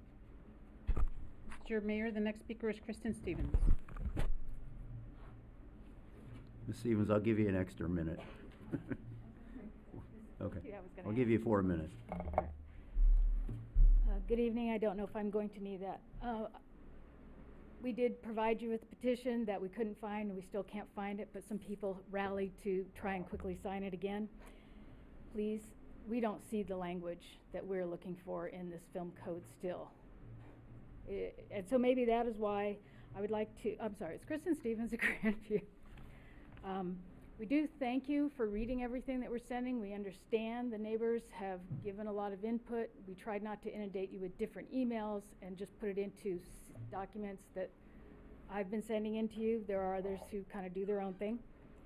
I'd like to request two things and continue to ask. That one, please enact a trigger document, a red flag, or a highly desired location document for highly desired locations for filming, such as 200 North Michelinda. Burbank got a hold of me today. I've been waiting on other cities. They do this too. It is not uncommon for highly desired filmed locations to have these documents. They're just called different things. I don't know what theirs is called, highly desirable. And theirs is under extraordinary circumstances, whatever language you want to use. And we ask you to consider our neighbors on Hastings Ranch because they border, and we don't want to look like jerks to them. They really are as affected as we are in Sierra Madre. Point two, please hire filmla.org. We've had a plethora of issues, and we feel the city is overwhelmed at times due to some of these films. They've gotten quite complex. We do not feel we've been heard by the entity across the street from us when they film at 200 North Michelinda. I've presented documentation which shows my husband and I have been blackballed, and when that happened we didn't even know it. We just didn't know why we were never being alerted to any of this. So there's just a little bit too much leeway given to certain individuals where there is no oversight, and it's not fair to the residents who are having to put up with it. We do understand some neighbors have less impact than others. Others have different impacts than us, let's say from party rentals. Yeah, sorry. Film LA is highly respected. It's one of the names that kept coming up with film location managers. They're hired by about every city in LA. And that is, I found that out by calling them to complain, and they said, you're not on our list. You're one of the few cities. They couldn't help off. We also think our film commission's office is just overburdened. There's a lot to do in this little city, and we're not going against them. We're just trying to alleviate some problems they've come up against in this filming and film permit issue. As Ms. Hines stated at either the Service Commission, I can't read this, that the city doesn't really make any money off of filming, so why aren't we using somebody who is unbiased between the entity being filmed at and the people who are being affected? History has shown that our film office in Alverno, as hard as they may try, they are often unable to respond in a timely manner to problems on the film sets. Super well-meaning, I think, but one person can decide what is a problem for a neighbor, and it's out the window. We are not heard. I don't think that should happen. Alverno's administration and board of trustees have met with, corresponded with, phoned, and even been sued. I don't see anywhere in the documents where the city has been supplied the complaints or logs of what we have called in about. Please give us the language we need to address the unreasonable interferences. Give us this highly desired location document. We may have other locations within Sierra Madre, but so far we haven't heard of any because most of the film is being done across the street from us. We're not trying to stop filming. We just want to mitigate the unreasonable problems our neighborhood is incurring, and no others are having it happen to them in Sierra Madre. Thank you. Thank you, Mrs. Stevens. Oh, and no explosions. I guess I got it in a minute. Absolutely no explosions. It's untenable to live with gunshots. It's not little fireworks. That explosion was unbelievable. I need my water.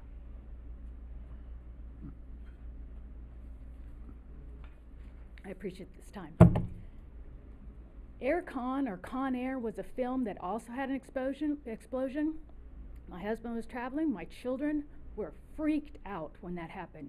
The city told us, one of the commissions, must have been the city council, as I'm learning, not the planning commission, that would never happen again. Now we understand everybody changes and moves on, Where is that promise? We were told no.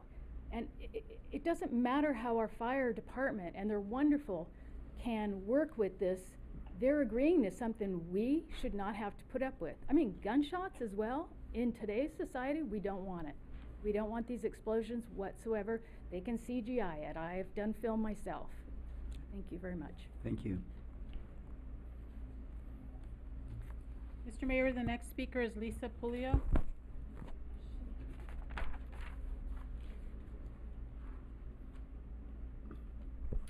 Next speaker, Mr. Mayor, is Cynthia Swenka.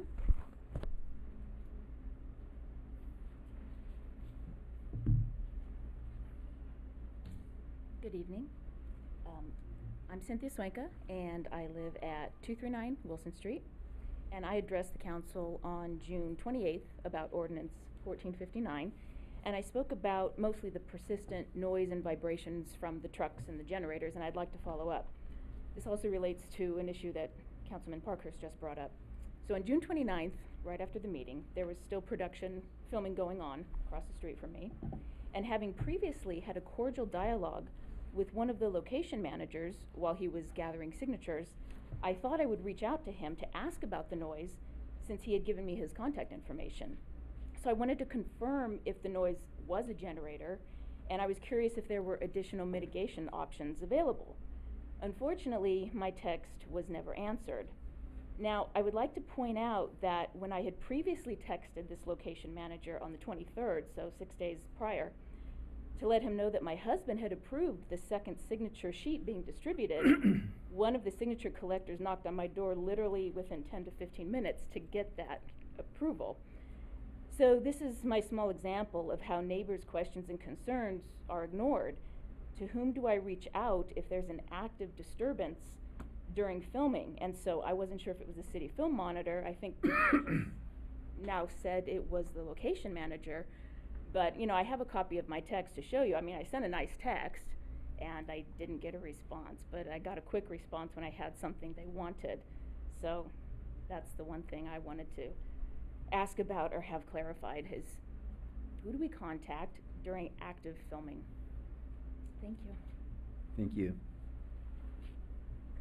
Mr. Mayor, there are no other speaker cards. There were 7 individuals who sent in emails, some of who spoke this evening, and all emails were forwarded to the City Council and uploaded to the city's website. Thank you, Madam City Clerk.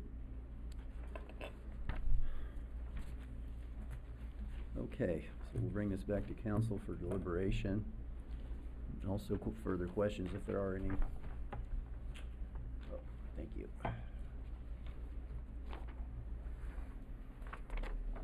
I'll start things off. I think it was an oversight to not include Mrs. Savoy's concern about other properties related to permits. So I definitely want to get that as an amendment to this ordinance written back in.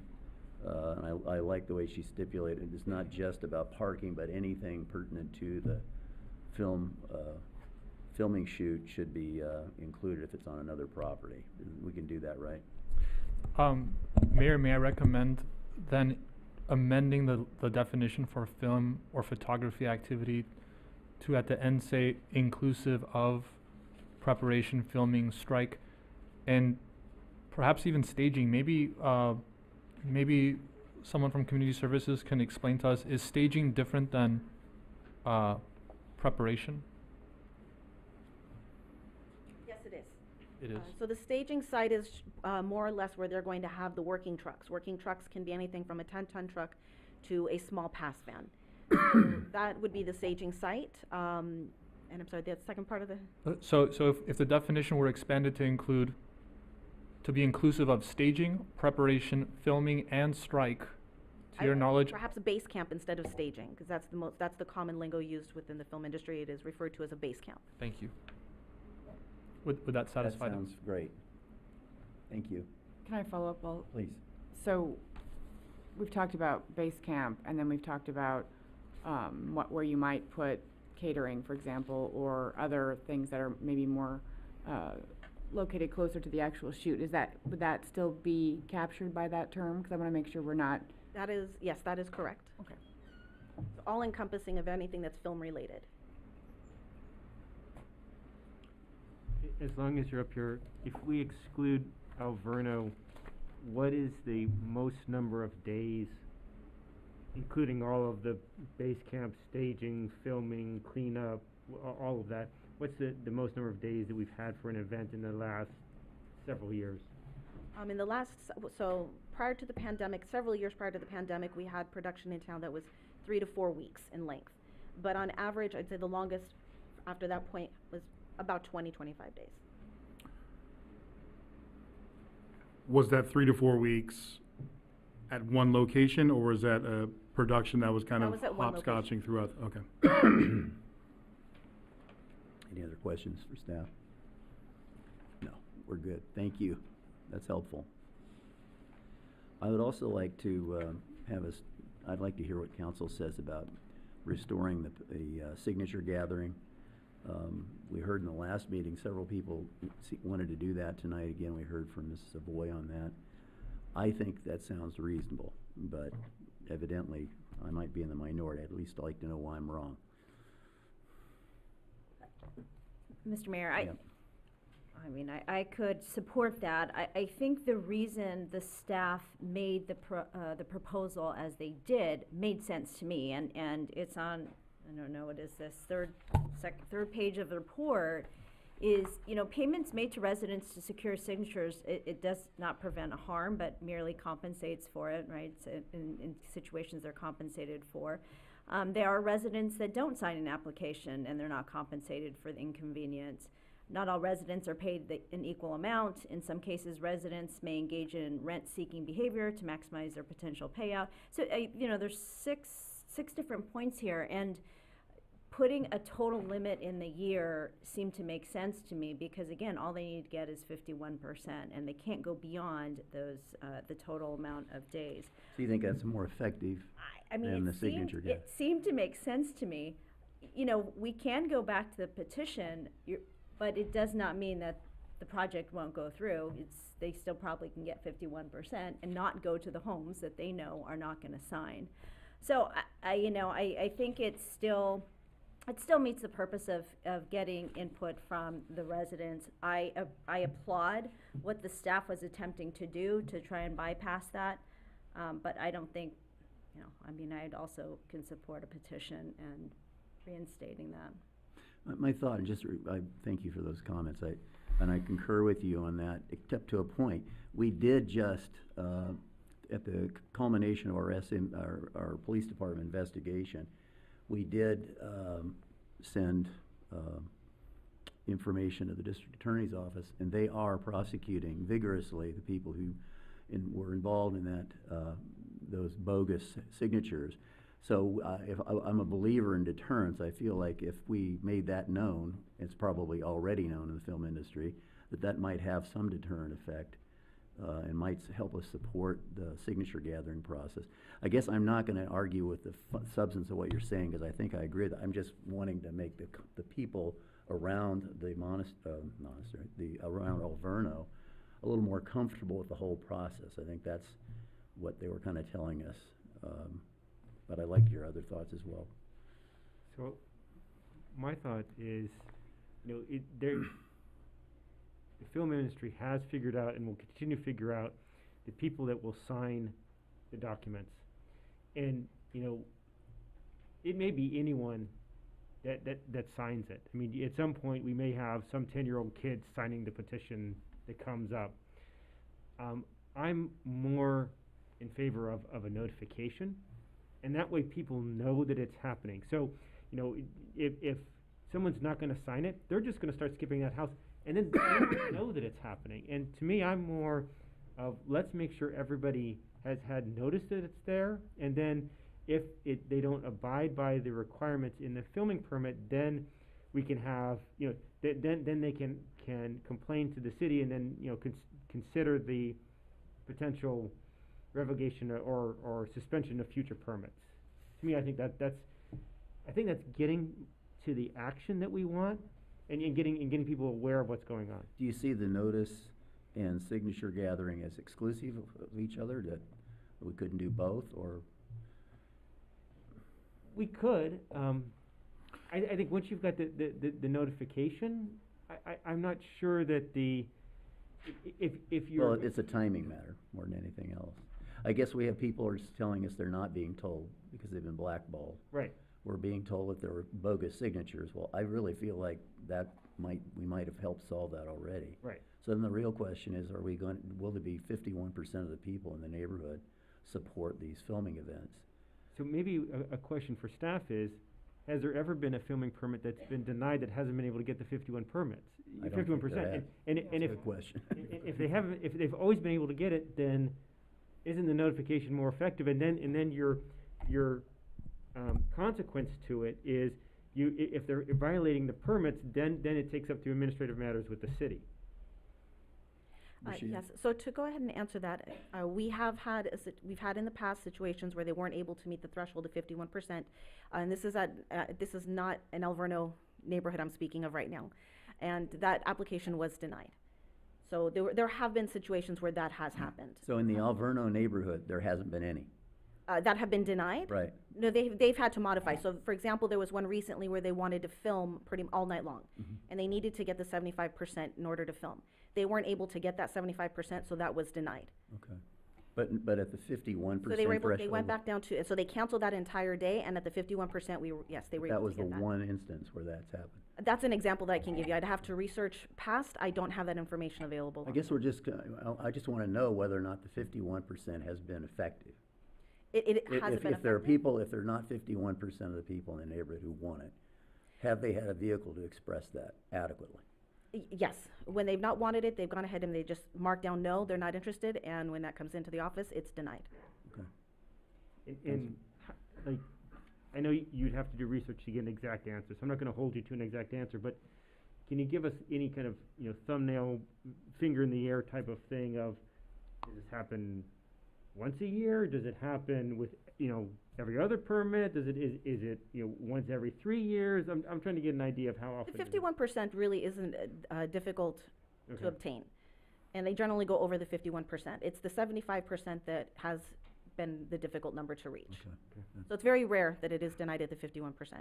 Thank you, Councilmember Creeps. And that actually is a nice segue, because that was sort of my thinking about this, is that we've spent all of this time collecting feedback, talking at many different, commission meetings, our own 2 meetings, about setting these standards. And I'd be worried that if we went back to a 51% or 50+% signature, that it would be very often that number would be gathered, and perhaps they would not follow these actual guidelines, right? Because if it's pretty easy to get over 50%, they may decide that they're going to get that approval in different ways, and then those that are blackballed or those that are not approving or not consenting would not be afforded the protections that we've spent so much time putting into place. The way I look at it is if we put in these parameters, and that's what they need to abide by, and to vary from those parameters, they need to get the 75%. That to me seems the protection that might actually provide actual people with an actual voice, because I feel like right now the 50+% is pretty easily attained by folks who are not concerned or not paying attention or whatever have you, and that I worry that will then be used to get around these things that we've carefully, the time limits, the other, the site limits, and all of those kinds of things that we very carefully considered. That's my concern. Yeah, I think it's a good point. I find it interesting that the term rent-seeking behaviors in here, that's found in most microeconomics textbooks, and it's not a good thing. Yeah, I see why there is a problem with a signature gathering. And let's step back here. This document is going to potentially be the overarching document for the city. Most concerned residents are here talking about one property that's probably going to go through a CUP process. So this is a citywide document and may not even pertain to the property that a lot of people are discussing. That being said, yeah, I like the notification process. Whether or not it's a census, we require a census of signatures just to have an understanding that people are getting notified, or there's just a notification to everybody within a certain radius, because that's the fair thing to do. So you're not surprised when these trucks come rolling up and potentially impede on maybe your birthday party or something that's gonna happen right at your home. You're prepared, for noise or other inconveniences. So, yeah, I don't think the signature process is reading these bullet points, the best process, especially given that 51% is often reached. But I would at least like to see a notification process to all residents within adjacent properties. If that makes sense. So I'm hearing consensus on that point, and that we're not gonna bring the signature process back for 51%. Okay. Other thoughts on the ordinance? Mr. Mayor, I also wanted to comment on the consecutiveness of, the possibility of site A, house A, B, and C. And I know we do have some provisions in here that would not allow for that, because you would still require, as long as we include in that amendment, to include the, what is all the Base camp. terminology, base camp and striking, but to include that, and then there still would need to be a 10-day period of no activity. So I think that helps remedy that scenario. That was just the comment I wanted to make on that. Yeah. And are we all comfortable with 60 days? No. That's another thing that we need to talk about, I think. That's 5.36.065A1. Bringing that up. Yep. That seems like a lot. Yeah, it seems more in excess of anything that's ever happened. I mean, at least in Ms. Hines' recollection. Like maybe even close to double. 30 days? I think 30 days, or I think 45 days? I mean, again, I think one of the questions that we had posed to staff is, what's typical, what has been an extenuating circumstance, and 60 days was an extenuating example. So if we're looking at 30 days, cutting in half, it's pretty significant.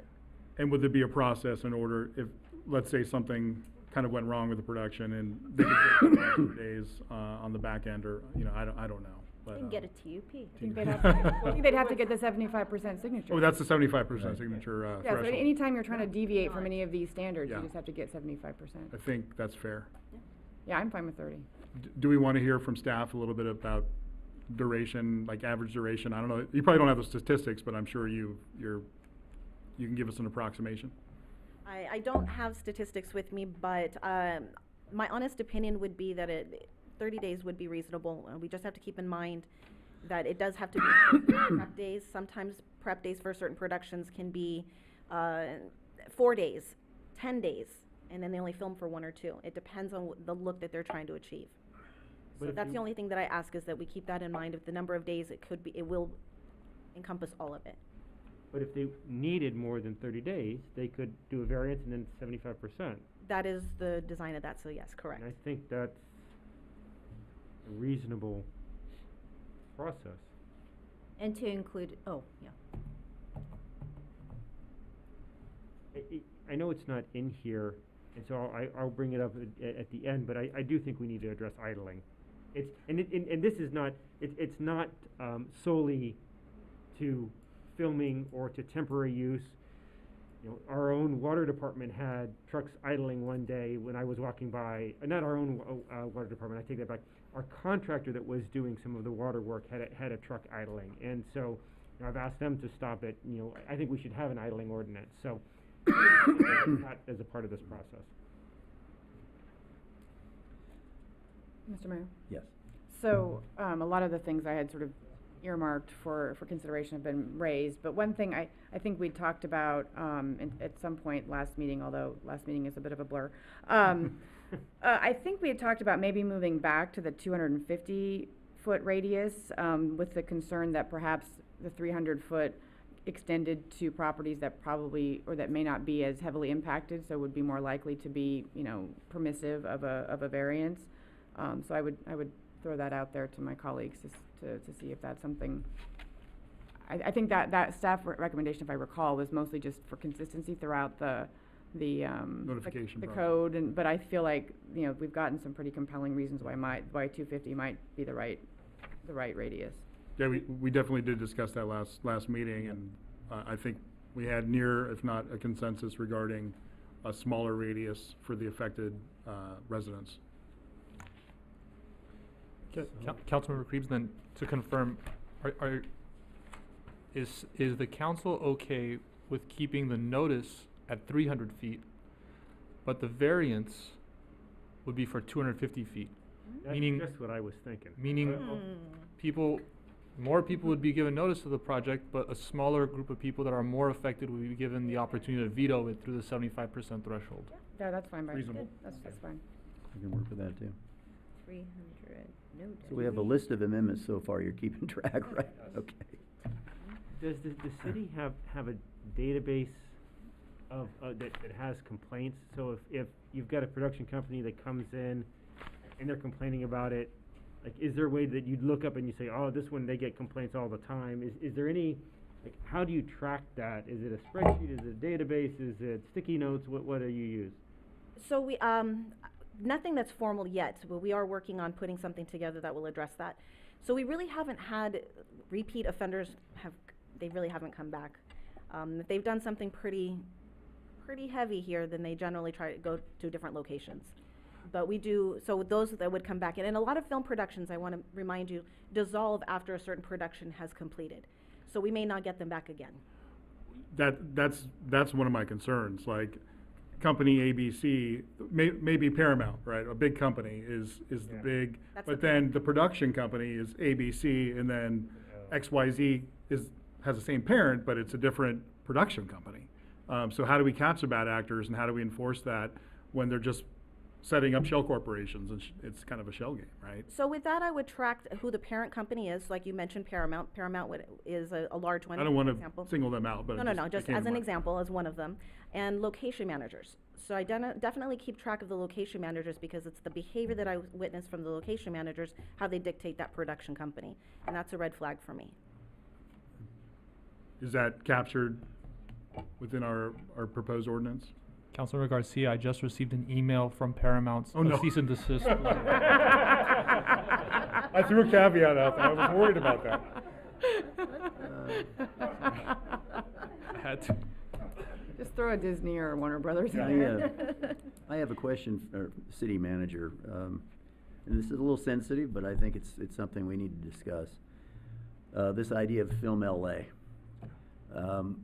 I know that we're always stretched, our resources are always stretched. You're doing a great job with those resources. Is it possible that maybe contracting out with a company like that might be a better option? Would that give us more capability here, or do we need that increased capability? Mayor, we can certainly entertain the idea and explore that option, and maybe provide a third-party film monitor at the discretion of the city manager. And that would be on a case-by-case basis, or we can apply it universally, and that cost would be recovered in the permit. Okay. Oh, I was just going to ask Mr. Mayor if we can, as part of that, is just to get references from other cities that have used them, because I have heard mixed reviews using them, not, just mixed, but I think it'll be helpful to get references from cities that have used them. And Councilmember Arizmendi, thank you for that. And I would say third-party film monitoring and not specify Film LA, so we could explore our other options. Okay, that would help a lot, I think. I'd like that, because then you've got you've got a single person to contact for it that can be there. Not saying that staff can't do it, but it's if we contract with someone and we can say, you're going to be on 24/7. This is the number you call, and this is the response you get, and then we can hold them accountable, hold both parties accountable. Meaning, we can hold the film monitor accountable for being available, and then we've got one person to contact that can hold the production companies accountable. I kind of like that. I'd like to explore it. If I may, I do appreciate that type of organization. I think it could do good work. A couple things, right? Why it's a sensitive subject is we have a staff member that takes care of this stuff, and there's peak loads in the staff members' work, and this covers the cost of the staff member, and they're important to our city. So I can understand the sensitivity of not using that because of this issue.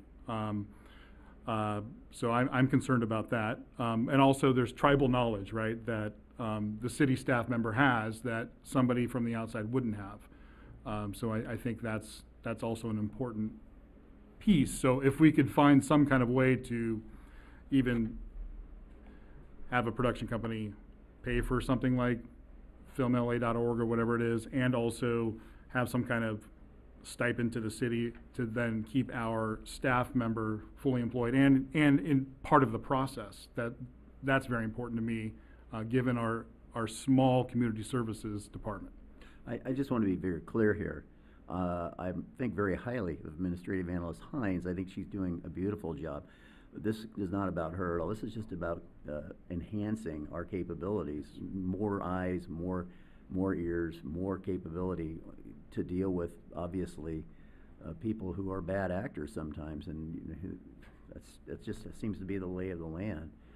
And I'll bring up another sensitive issue. I mean, I think by now, Alverno, the representatives who are here tonight, you might want to come up and address this.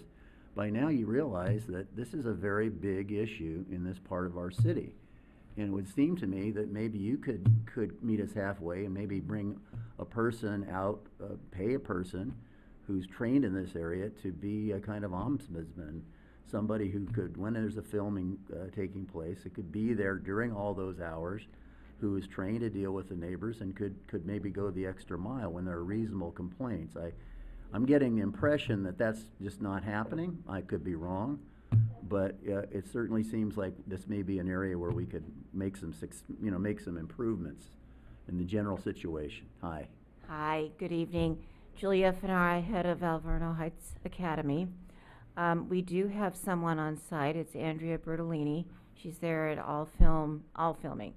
I do see that the problem is that even though she has all the sound monitors and she is working with the city liaison, that it is not always trusted by the neighbors. So I do think there is a value in having a third entity that isn't paid by Alverno and is probably paid by the city, because if the film company's paying them, they're not going to trust that one either, because they're going to think that they're going to be in favor of the film company. So it's got to be somebody, I think, from the city, because it is, I mean, seriously, in order to make sure that the neighbors feel comfortable with the results of what's happening at that film location, we think that Andrea's doing a good job, but I know that they don't always trust her, and I understand where they're coming from. They don't always trust what the city is saying. So having a third person that isn't involved with either the city or the school does give them somebody that they can go to, who they feel that they can trust. Well, the balance of the complaints, though, are not against the city. They're no, against I know, Alverno. but they're not just against Alverno. I would like to just sort of, say that if they're against any filming company that may be doing something. Right. And so I would just say, in order to take care of what the citizens are asking for, from what I hear, is that I think that this is something that, unfortunately, it is something that perhaps the city may have to pay for, because maybe get the money from the film company, but it is somebody that has to be a third-party person. And that way it would be, it's like a mediator, right? Okay. That comes in and deals between, if it is Alverno and the neighbors, if it's somewhere else in the city, that place and the neighbors. Because it's never, if it's from us, they're not going to trust it, and if it is from the city, if it isn't dealing with what their concerns are, they're not going to trust them. Right. So they need to hear it from somebody who they feel, I think, that they can trust. Am I right on that? I mean, do you feel like a third person that doesn't have anything to do with Alverno or the city? We can't engage a is really, conversation. I'm just asking as a neighbor. I know you guys are neighbors. I'm just asking as a neighbor. Yours right here. We can't engage in a debate like But that. okay, but I'm just, I do, I mean, I just really feel that's what I'm hearing. I appreciate your input. That's why I Okay, asked you to come so down. thank you. Okay. So I just want to, appreciate what Mayor Pro Tem said. And, when I was suggesting having the independent person, it was the augment and not replacement. So thank you for bringing that up, and I do support that. And I agree that our staff is doing a really good job. I mean, the fact that we have someone here that understands the terms of the industry and all of that is, I mean, we're lucky to have that. So. Go ahead. Just to put a pin on that point, I mean, I do support all of that as long as there's cost recovery. I'm not looking to add a new line item to our budget to pay for a film monitor. I just have one other specific point, and I think it was raised in the comments. I know we've been talking a lot about owner and tenant, owner or tenant. I'm wondering if we could cut through that and just say occupant, because I don't think we're looking for mailing to, such and such LLC in Chicago who might own a particular rental house. We can make that amendment. Yeah, that works. That makes a lot of sense. Yeah. So you have a list of amendments to the proposed ordinance. Are there any other ideas for changes or additions to the ordinance? Any further discussion on this matter? Could we have the amendments just quickly read out like we did in the last one? That would just be really helpful for. Is that possible, Mr. City Attorney? Mayor, the amendments read as follows. First, all references to owner and occupant, owner and tenant shall be changed to say occupant only. In section 5.36030,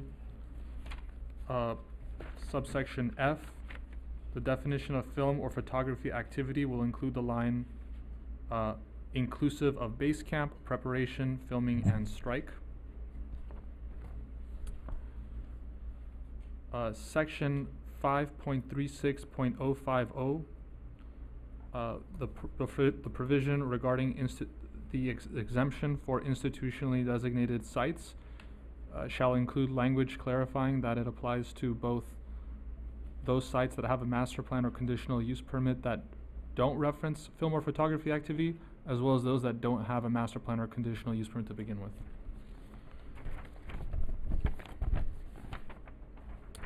Section 5.36065A regarding residential area standards. A1 is regarding totals. The total shall be changed from 60 days to 30 days.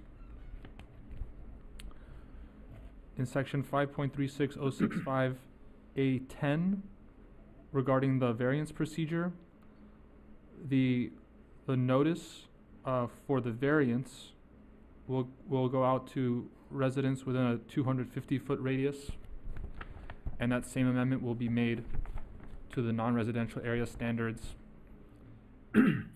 And there was, if I may, I think it was, we're going to keep 9 as a noticing for 350, but the signature gathering, not noticing, 10. was 250 for 10. Correct. Oh, you said notice, okay. So to make sure. A9 would remain the same. A10 would be amended to state the 250 foot radius. For signatures, not just notice. 10 is variance. For signatures, On the correct. variance, yes, okay. Yes, yes. The occupant?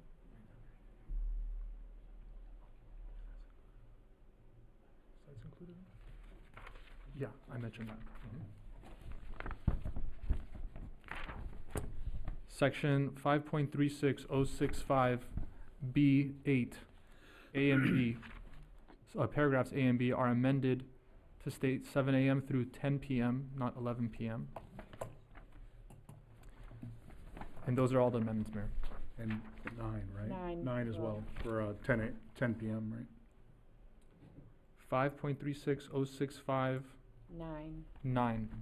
Thank you. That will also be amended to state 10 p.m. through 7 a.m.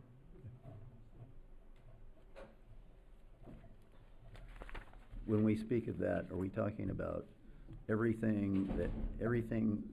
all things have to be done by 10, or is that when the actual filming stops, but tear down continues afterwards? Do we have a distinction on that? That was for taillights. Taillights means the last thing that we see are the So at 10 is taillights ta- of your it's truck. taillights at 10. Taillights is 10 p.m. Beautiful, okay, thank you. Taillights. Turn them on, right? Base camp. Base camp, tail. Strike. Strike. Okay, well, we have a substantially amended ordinance in front of us. Is there any further discussion, or are there any motions in favor of this ordinance? I'll make the motion to approve with the listed amendments. Is there a second? I'll second. All in favor, please say aye. Aye. Aye. Opposed? Motion carries unanimously. Thank you for your patience, everyone. I think we should take a short break, and we'll come back at 8 o'clock.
Back in session, and we'll move on to our next item. Where are my glasses?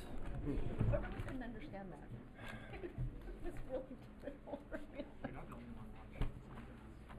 Which is also a public hearing, consideration of resolution 22-50, ordering the abandonment of Sierra Madre Lighting in Maintenance District 3, Zone A, and Sierra Madre Lighting in Maintenance District 3, Zone B, and resolution 2251, ordering the dissolution of Sierra Madre Landscape District 3 and Sierra Madre Parking District 5.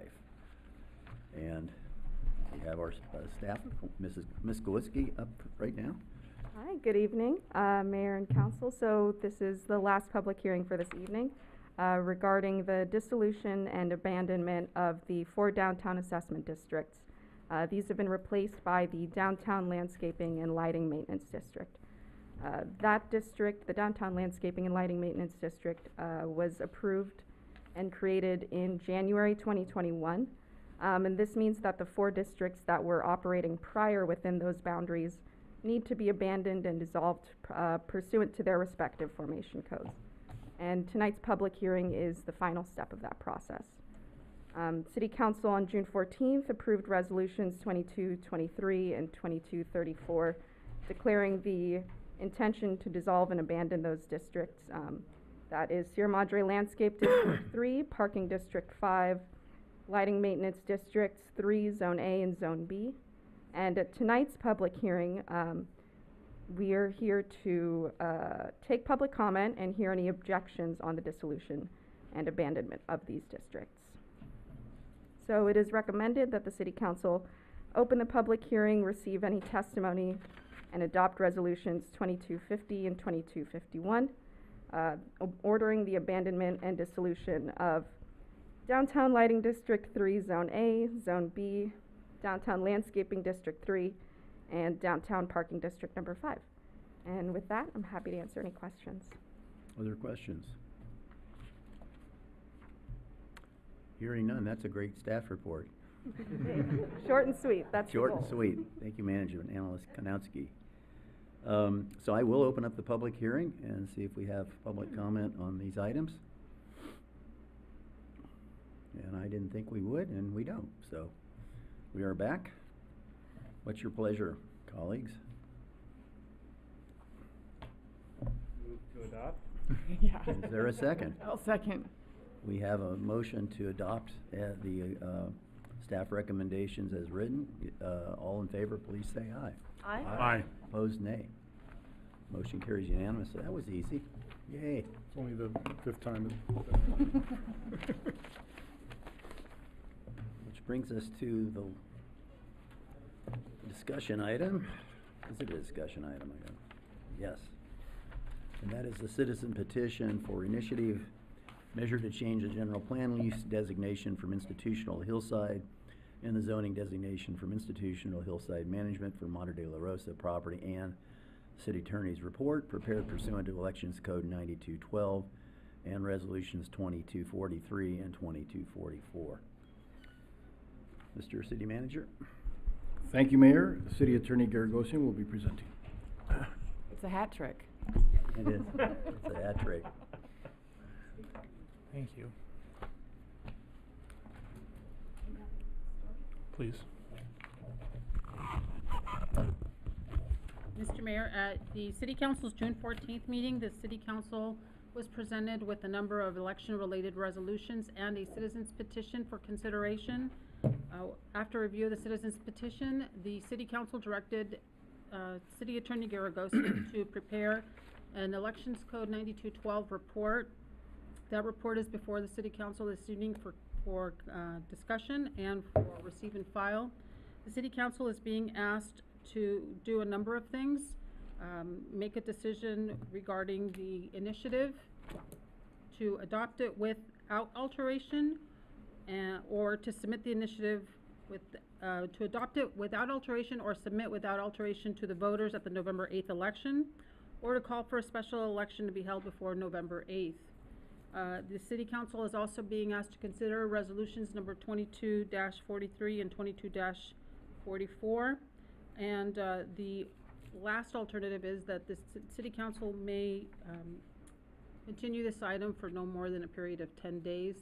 The elections code provides that a decision must be made by August 12th. Thank you, Madam City Clerk.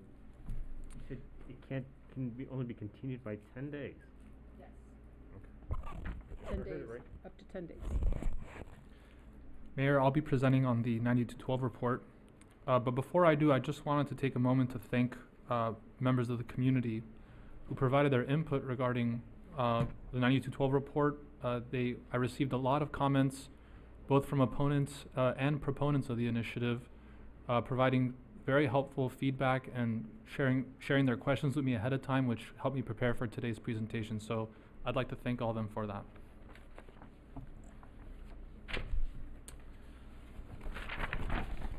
So the first slide talks about the initiative's impact on land use.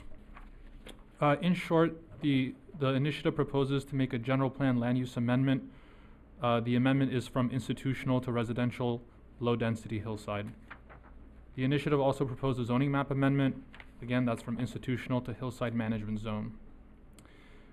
It will, per the conclusion in the 9212 report, it will likely increase residential development potential at that site. Currently, as an institutional site, what I call auxiliary residential uses are permitted, meaning that's an institutional site, and residential uses that are auxiliary to that institutional site, like dormitories for the retreat center, would be permitted. But that institutional site would be converted into the hillside management zone, which is where the primary use there is residential. I also conclude in the report that this hillside, this initiative is consistent with the general plan, and because we don't know what the potential development on that site could look like, the impacts on the regional housing needs allocation for the city is unknown at this time.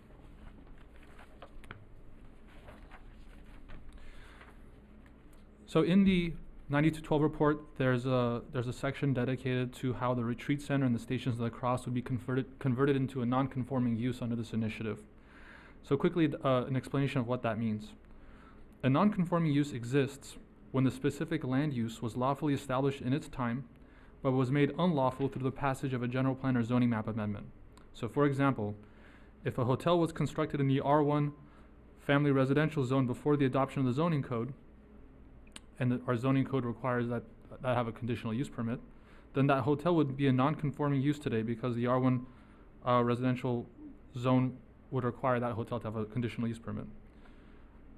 In contrast to a non-conforming use, a non-conforming structure exists when the structure was lawfully constructed in its time, but was made unlawful through the passage of a general plan or zoning code amendment. So for example, if you have a 10,000 square foot single family home in the R1 zone, single family homes are a permitted use in that zone. However, 10,000 square foot homes are not, so it exceeds the development standard. And that exceedance of the development standard makes it a non-conforming structure, not a non-conforming use. It's just an important distinction because it becomes relevant in the code later on. So under our non-conforming use ordinance, both the retreat center and the Stations of the Cross may be maintained and repaired. But there's a question regarding whether or not they can be altered or enlarged. Under the non-conforming use ordinance, to enlarge or alter a non-conforming use, the applicant would need a minor conditional use permit. A minor conditional use permit requires the non-conforming use to be permitted or conditionally permitted within the underlying zone.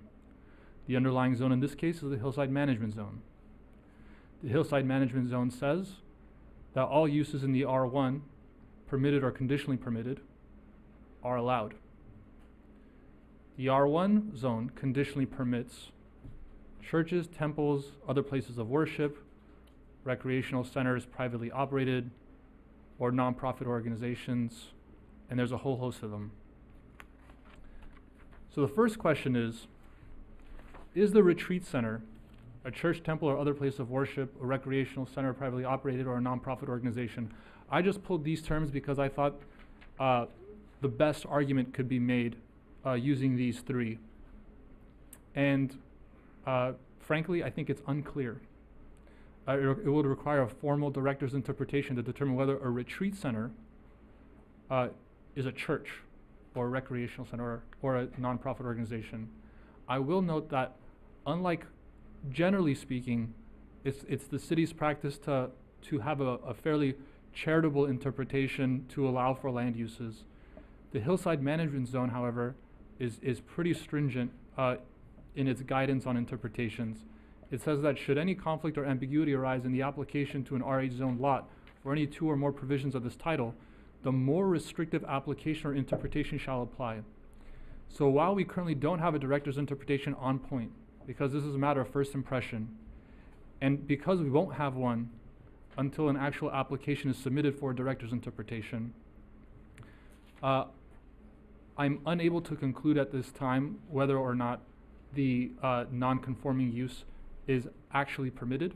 That's going to be a determination made by the director at the appropriate time. But I will note that that director's interpretation will be guided by this hillside management zone provision. The second question is with respect to the Stations of the Cross. It's really the same question. Are the Stations of the Cross a church, temple, or other place of worship? Is it an open air theater? Because I know they have a little amphitheater there. Is it a nonprofit organization? Again, unclear, requires a formal director's interpretation. That interpretation will be governed by the same provision. Going back to this slide, I will note, no, actually I can move from that. The third question before us is, even if the Passionists can apply for a minor conditional use permit, can the use comply with the performance standards and applicable development standards in the hillside management zone? Again, it's unclear, and it's actually going to be based on the development applications submitted to planning staff. This is going to be a challenging question because the hillside management zone was drafted for homes. Basically, all the planning standards in the hillside management zone are standards relevant to homes. It doesn't contemplate standards really for any kind of institutional developments like churches. Or a retreat center.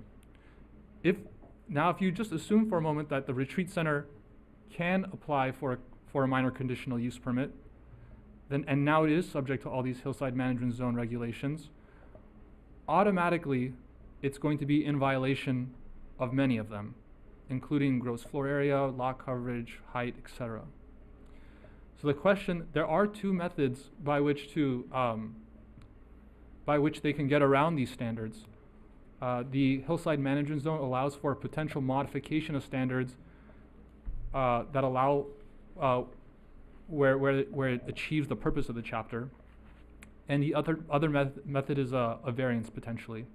I'll note that both of these have findings, and those findings are not easy to satisfy.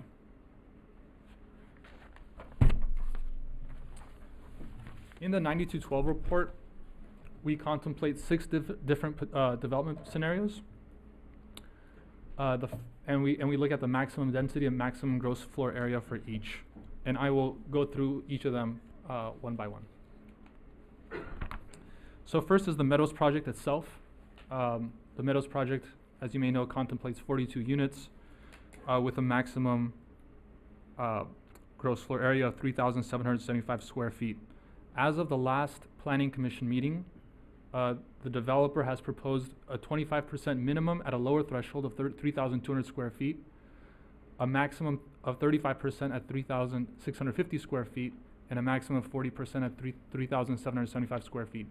So that chart overly simplifies it, and that line at the bottom just notes how the nuance, that they're not all developed at the 3,775 square foot per unit level.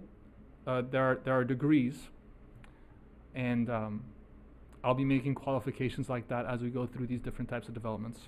This chart is only meant to express the maximum possible development potential.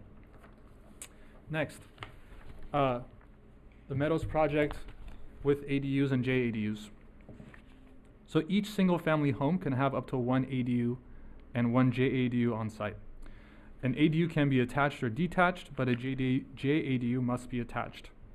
Now, given the proposed plan, it will be difficult to build a detached ADU on all of the lots, with the exception of the largest proposed lots under the Madre project. But the project still can have attached ADUs and JADUs, meaning it can convert a garage or a unit of the home into an ADU or JADU. So most. Can I ask a question about that? Sure. Because there's been a lot of discussion about the standard on which the 3,775 square foot is measured. My understanding is the way that our code measures, or what it includes in the measurement, would include, for example, the square footage of the garage. So to clarify here, if one of these homes were to put in an attached ADU by converting the garage, it actually wouldn't change the square footage, right, per our code, because that's already included in the measurement? I'll let Ms. Senior Planner Lynn or Development Directors here. I'll let the Director answer.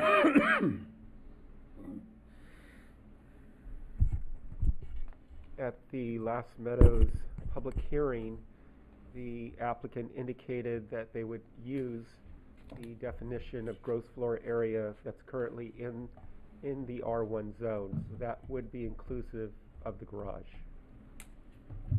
Thank you. Sorry to interrupt. So, can I follow that up? How do you get the 126 units? Oh. So the 126 units is 42 units times 3. And you get to 126, because you'll have the individual units per lot plus an ADU and a JADU. Again, this is only measuring maximum potential. So, I mean, theoretical potential. I mean, these are new homes, right? So it's not likely people are going to put an ADU there, I guess, but it could happen.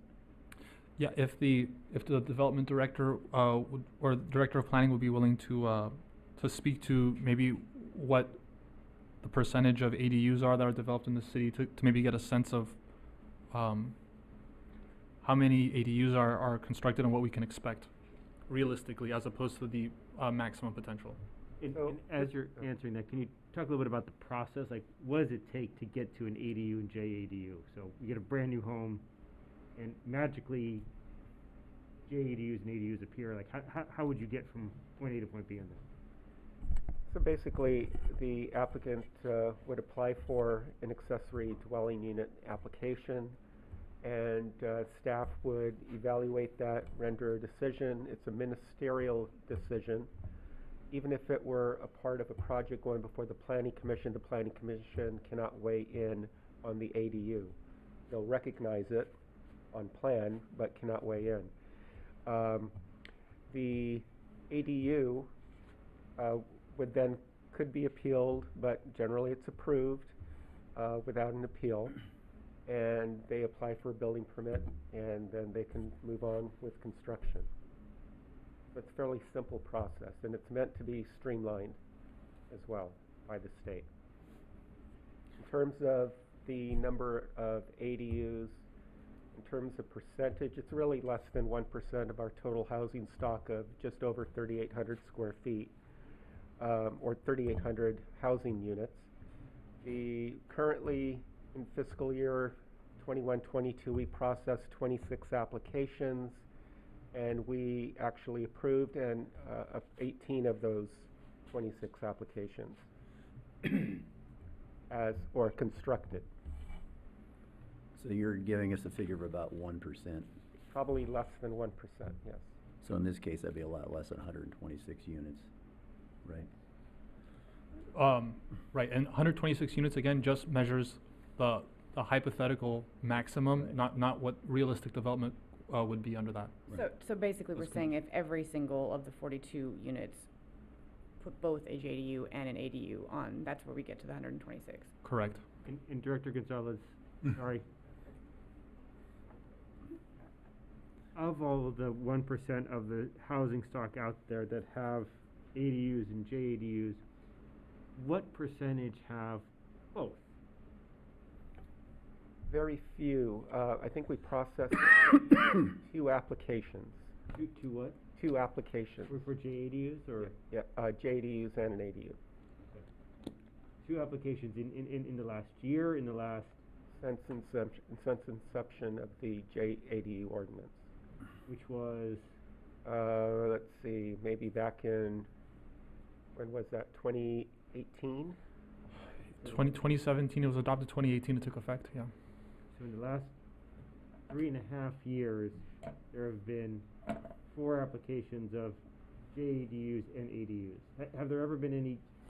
No, But you could also have 2. Thank you for correction. And you could have a JADU. So of the applications, how many JADUs do we have? Or do you? I think we had, just as an independent JADU, I think I've also just recall about 2 applications. And a separate ADU, just a JADU. We have very few.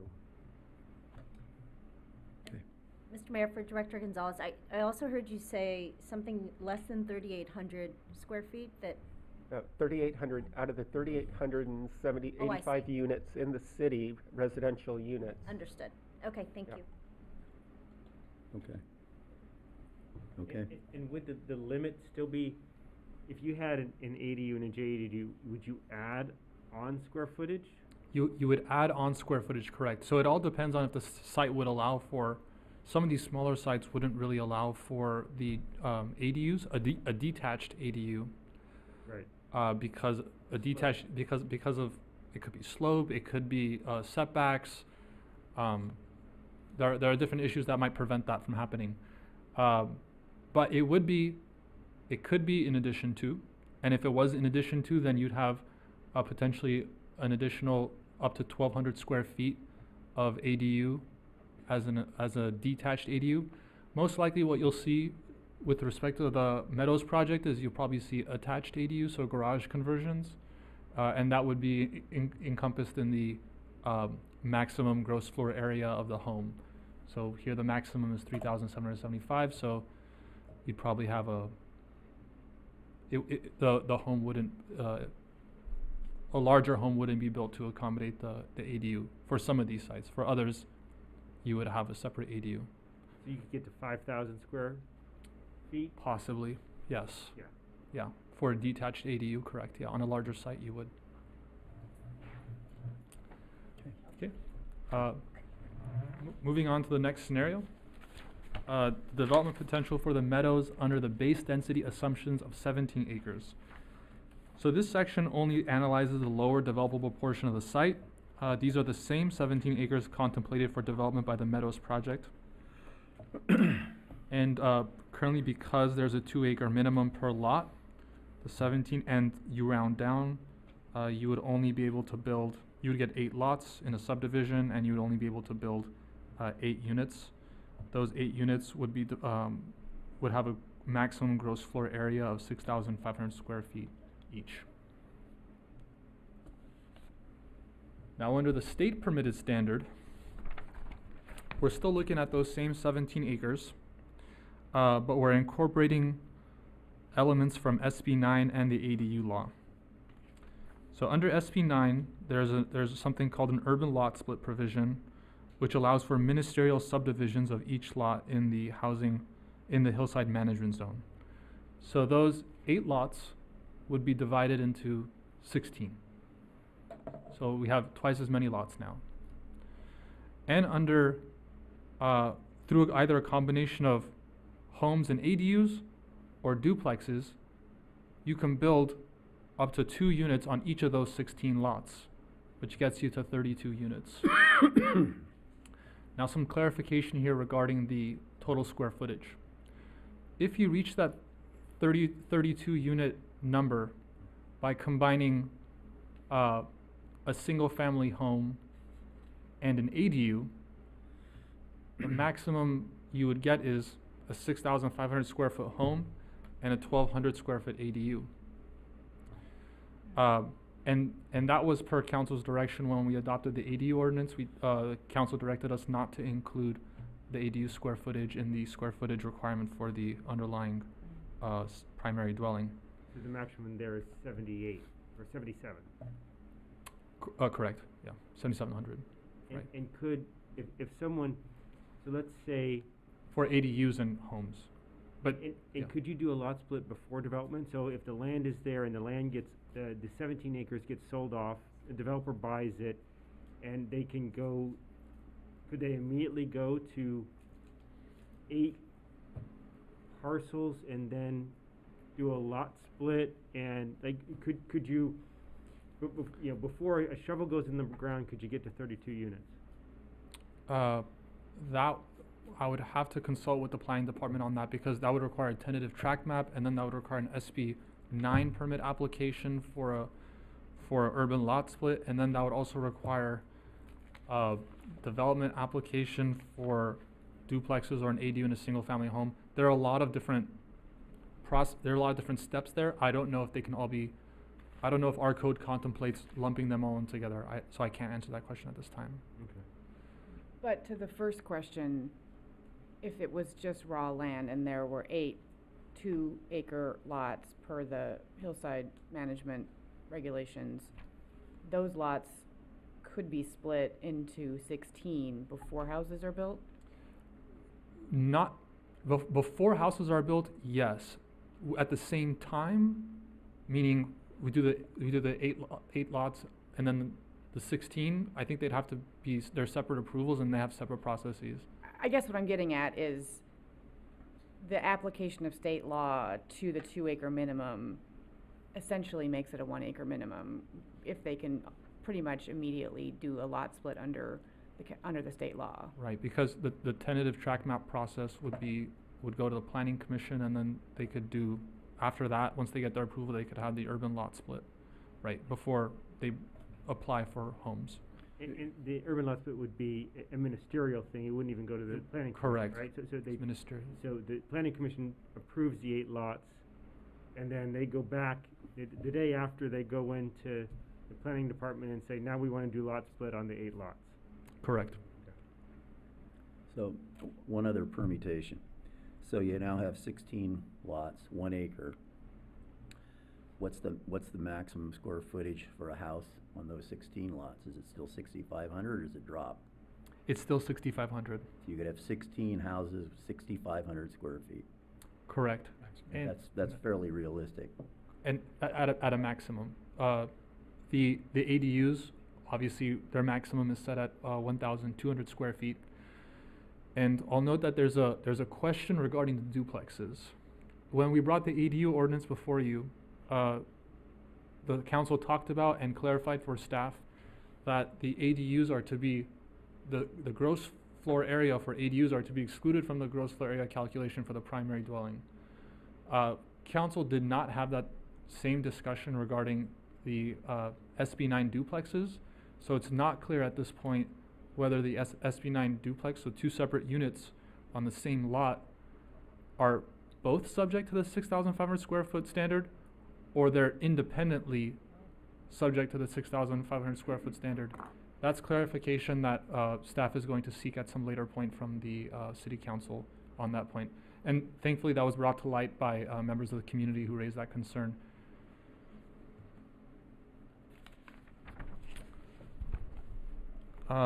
The next standard, or the next scenario, contemplates development on that entire site. So the initiative rezones the entire parcel, including where the current retreat center is. So to build out at 35 acres, which is the developable portion of that entire site, it would require the demolition of the retreat center and the stations of the cross. If that were to happen, the parcel could be subdivided into 17 separate parcels.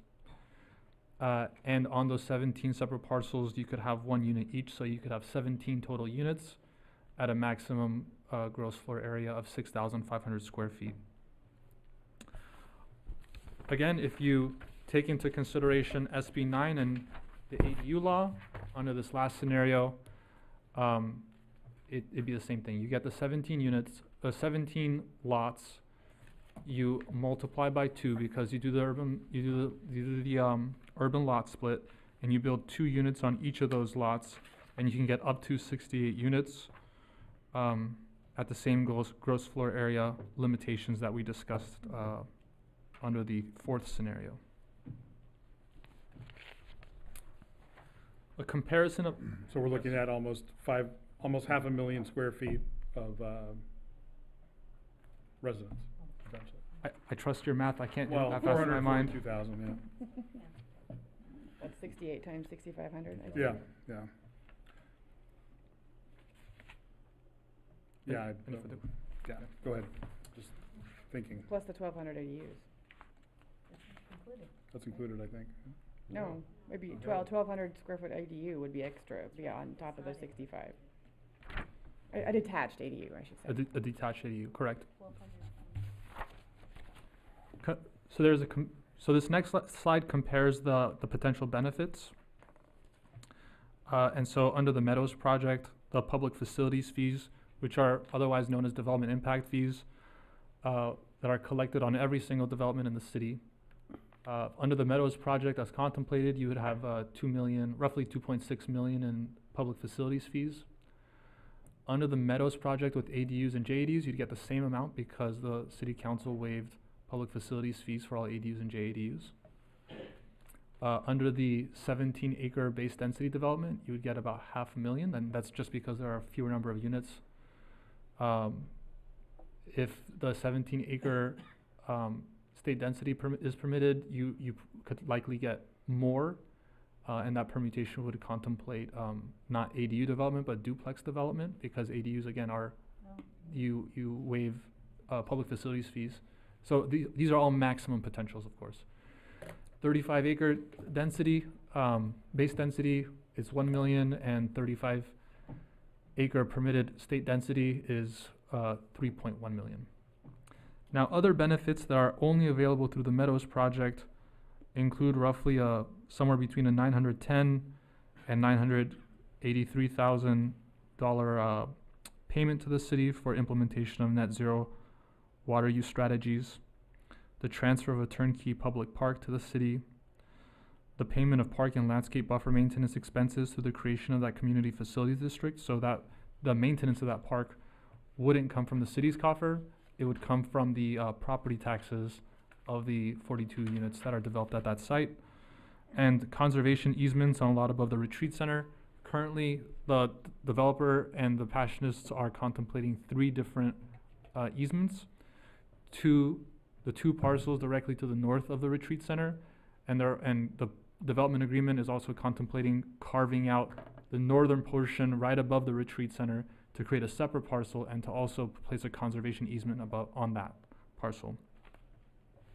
So just to be clear, so the $2.6 million, but then you have to add in a minimum of $910,000 for the net zero, right? That's on top of it, plus whatever the cost is on the park, plus the maintenance of the park, plus the value of the easements is really when we're looking at the Meadows project. I mean, the number you have there is just the development fees, right? Correct. Okay. Correct. I wanted to compare it apples to apples, so I didn't want to. Fair enough. Yeah. Do we have any idea on a 3-acre park what the cost is to develop a 3-acre park? Even ballpark? I mean, I'm sorry, Councilmember Parkers, I don't have that figure. Okay. Okay. What's 3 acres of land worth? Start there. Yeah. Yeah, that's a good point. So a comparison of the degree of discretionary review. Under the institutional zone, the City Council and Planning Commission may use the specific plan in the development agreement to exercise a greater degree of discretion in their review of the Meadows project. Under the Hillside Management Zone, the Housing Accountability Act and Senate Bill 330 would curtail the City Council's and Planning Commission's discretion and limit participation, and I'll state how. The city's ability to deny a project or reduce its density would be constrained under the Housing Accountability Act. This limitation applies both to the tentative tract map and the Hillside Management Permit, because these are both discretionary permits. Under the Housing Accountability Act, you can only have objective standards apply, and the discretionary standards used to apply these, approve these types of projects under the tentative tract map and Hillside Management Permit couldn't be used. Under SB 330, this project, a development under the hillside management zone would trigger the 5 hearing rule. So the Planning Commission and City Council collectively would be limited to 5 hearings in their review of any project. So, under the hillside management zone, the whole thing could be sold off, and you could have cookie cutters, same house, whatever number it is, 8 or 16 or whatever the number is. It could be all exactly the same, straight across, and we'd have no ability to influence the design of the homes? Your design of the homes would be limited to the objective standards that currently exist in the hillside management zone. So to the extent there are design standards in the hillside management zone that are objective, and objective has a very narrow definition under SB 330 in the Housing Accountability Act. Generally, you can think of it as numeric standards are enforceable, and other standards where you can have a disagreement on interpretation generally might not be. So I'm oversimplifying it, but if the developer wanted them all to be Spanish-style homes, we would have no say over that. Or if they wanted to be all arts and crafts homes, we would have no say over that design. Because it's not an objective standard. correct. Assuming that they meet the objective standards, then yes, they could have they can all have similar looks that meet the objective standards. So to Director Gonzalez, is there anything in the, we keep talking about the objective standards. Can you tell us a little bit about the objective standards? Like what would those be?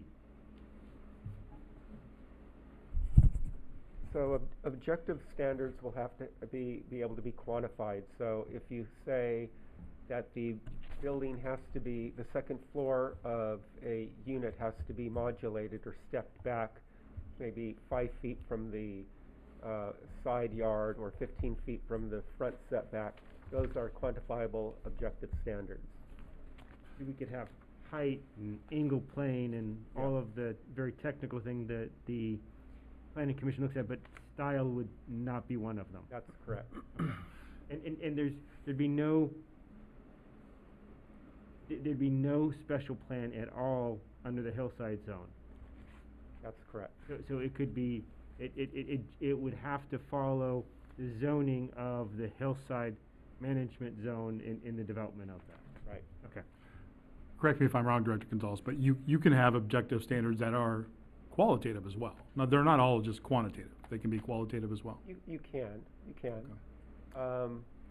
Including, probably one of them would be the building envelope in the hillside management zone. Required to be 25 feet, and it follows the contour of the land. And then whatever development you put in has to fit within that building envelope. Or color. Yeah, that's what I'm thinking, or, yeah. But I know that when SB 330 passed, planning staff and the city attorney's office attempted to draft a series of objective standards that were qualitative, not quantitative, and we ended up abandoning the process because it was so challenging. Yeah.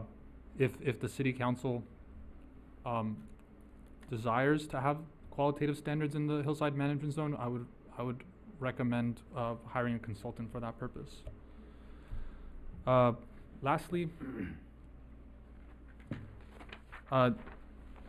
so the Passionists and the developer have expressed their intention to challenge the initiative should it be adopted by the voters. Full disclosure, I reviewed these 4 legal claims. These 4 legal claims were articulated during my conversations with both the developer and during the public hearings and emails and et cetera that I received during the course of this the consideration of the initiative.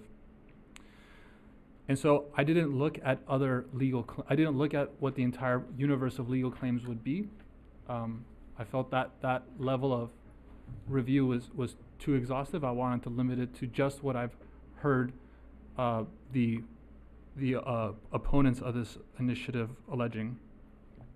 And so there are 4 potential legal claims here.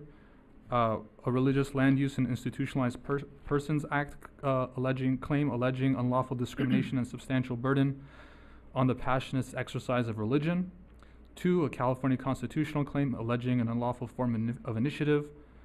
3, a California constitutional claim alleging unlawful exercise of police power. 4, a Senate Bill 330 claim alleging unlawful reduction in intensity of use. I won't be talking about what those individual claims are. Those are summarized in the 9212 report. I will note, however, that the analysis evaluates potential legal claims but reaches no conclusion regarding legal outcomes. This analysis in no way binds the parties or a court, and this analysis is intended for informational purposes only, and a judge hearing this case might obviously disagree. And that concludes my presentation.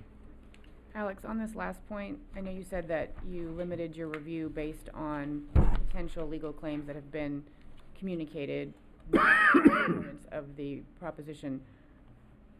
From those conversations, and maybe that not each one can be answered, but from your conversations and other public comment on these, was it your sense that your conclusions or your summaries in the memo reached a similar conclusion as the opponents did, or deviated?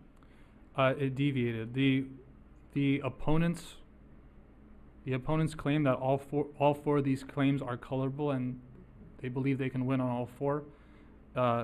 Again, in my analysis, I reviewed all four. I think the city's potential exposure under the first one is possible if this initiative is adopted. I think there's the risk under 2, 3, and 4 is significantly less. And given now that I have the benefit of having a good degree of public comment on this item, while it doesn't change my conclusions on any of these individual legal claims, I think some of the public comments I received would soften my tone as to some of the claims I made in the 9212 report.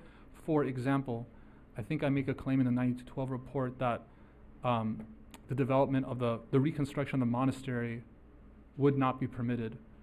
I don't think now, with the benefit of everything I've heard and read since, I think that's not true. Again, to redevelop a monastery, they could apply for a hillside development permit, and whether or not it will be granted under a hillside development permit's another issue. But on the fringes, I think there are amendments I would make to the 9212 report, but for the most part, the conclusions remain the same. Thank you. Out of curiosity, would these claims be heard by a bench, or would it be a jury?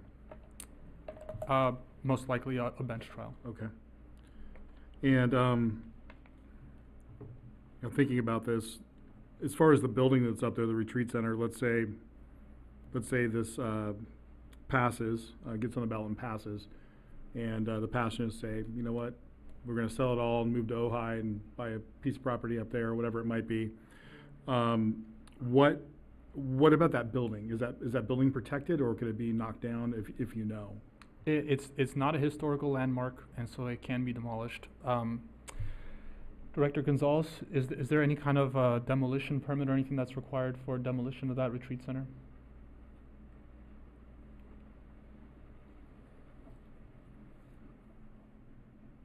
There is a demolition application that is required, and also demolition could not commence unless there was an approved replacement project. Which means? They'd have to have a new proposal, development proposal on the site. Okay. Approved with a building permit. Thank you, Director. Are there any churches that are that are zoned hillside ordinance? There are no churches in the city of Sierra Madre that have any zoning other than institutional. So there's none that have R1 zoning, none that have hillside. They all have institutional. Correct. One of the challenges that city staff was having in drafting this memo is trying to figure out how the standards in any residential development, in any residential zone, would apply to a church construction. if and when that time comes, we can have that conversation. But to answer your question directly, all churches are zoned institutional. Is there any other building, institution, organization, I don't know quite the right qualifier, that is in a hillside management zone or in an R1 zone? You know, post office, like I know that that's part of the Measure V area, but is there anyone else that has this, that we've encountered this type of difference in zoning where it's clearly a residential zoning area and you've got a pre-existing Non-residence. that's non-conforming? Director Gonzalez, if I could ask you the question, are there any properties in the city that are zoned for a residential use, but aren't a residential structure? No, that if it's a church, for most cases, they're all zoned institutional, even if they're within a residential area. Are there any like commercial sites? I'm thinking maybe Mary's Market, is that zoned residential? No, that's not. That's all commercial, including the post office site.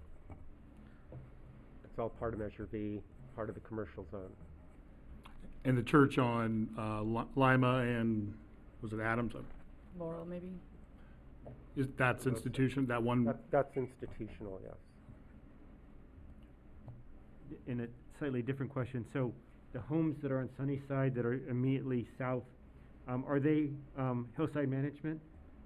Those are single-family residential R1. R1? How about on Edgeview? Those are also R1. How about over on Sierra Keys?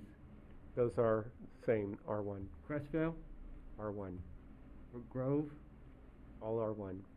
So is there anything that touches the Madre de la Rosa property within the city limits of Sierra Madre that is not zoned R1? Is it up on Oak Crest? That's hillside. I think that's still R1. So even at Oak Crest, further above Bailey Canyon Park, that is zoned R1? East of Bailey Canyon Park. Yes. Would be hillside management. It is hillside. That's hillside. So when you get up above Bailey, Yeah. that's when you've got the hillside. Okay. Mr. Mayor? Yes. We still have Director Gonzalez. At the time that the general plan was prepared and approved in that process, it was 2014, 2015? The general plan was adopted July 2015. So at that point in time and all of the preparation that went into that, was hillside management zoning available such that this parcel, the Madre de la Rosa property, could have been zoned hillside management at that point, given its location? It was, yes. So the choice was made, and then the citizens approved the institutional zoning as represented in the current the current general plan? That's correct. Thank you. Okay, thank you, Director Gonzalez. You've been very patient with us. I think we've exhausted our questions for staff, so I'd like to open this up for the public comment. I think we have yellow cards all set up for that purpose. Madam City Clerk? Yes, Mr. Mayor, a number of speaker cards were submitted. The first from Pat Elkhorn.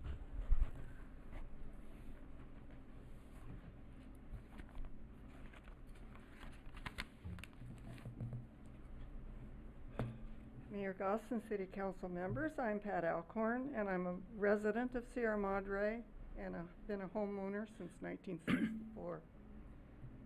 Our city attorney has given the council two options: either adopt the ordinance or submit the ordinance to the voters. I'm asking you to place the ordinance on the ballot in November. This will allow for the voters to be better informed.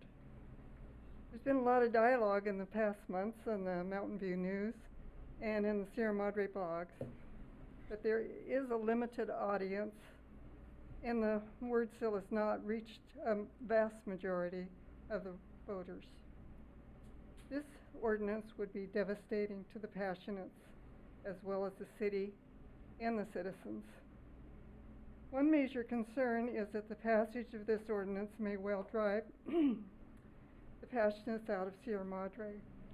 If this happens, the potential for the size and number of houses permitted on their 35 acres would be overwhelming. The allowed mansions of 6,500 square feet per unit would negate what the initiative proponents had hoped for, would create more water use, more traffic, more fire danger, not less, as they claim. I find it deeply disturbing that this ordinance questions the integrity, experience, expertise, qualifications, and dedication of the Planning Commission members and our elected City Council members. The ordinance calls on the voters with limited information to make a decision only our city planners should make. The Madre de la Rosa community should have all the rights as any other Sierra Madre property owner. They should have access to well-established processes. After a rigorous review, the proposed project should be permitted or not based on its merits, not by an ill-informed initiative. Let's hope that through education and conversation, the initiative, if put on the ballot, would be defeated in November. Thank you. Thank you, Ms. Alcorn. Mr. Mayor, the next speaker is Russ Guinea. I'll withdraw Mr. Mayor, the next speaker is Father Michael Higgins.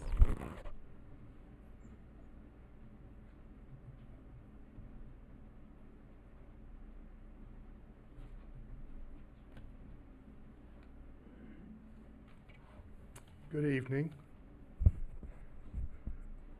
My name is Father Michael Higgins, and I reside at 700 North Sunnyside Avenue, the Madre de la Rosa Passionist Retreat Center, which has been my home off and on for about 17 years, beginning in 1975.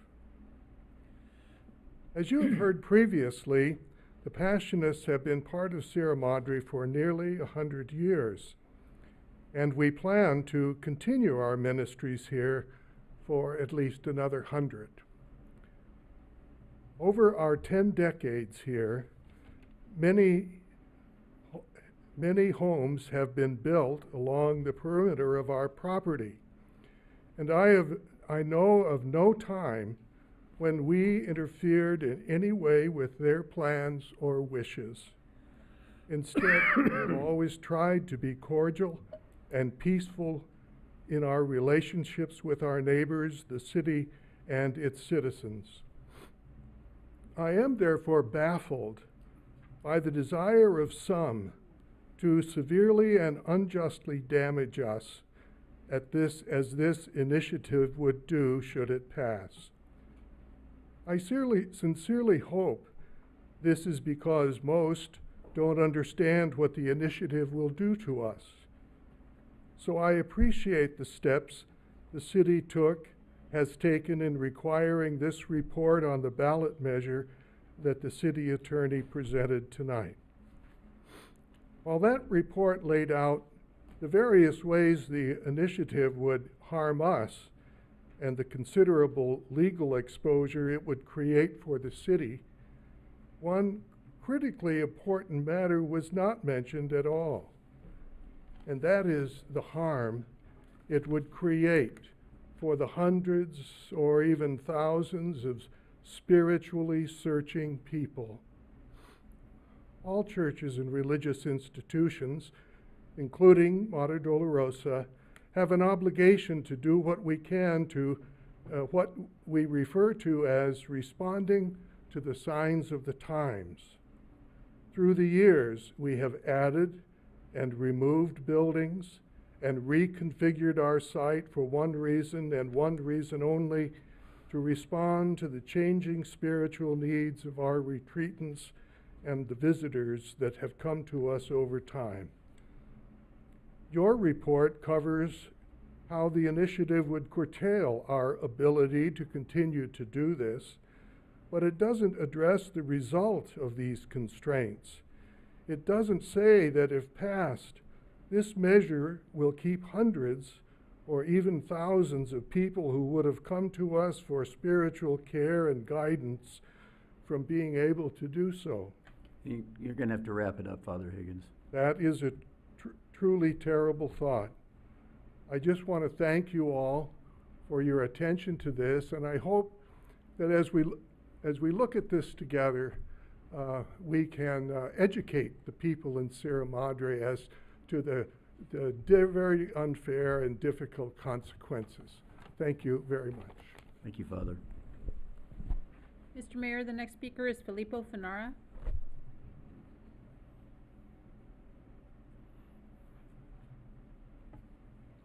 Thank you, Mayor, City Council.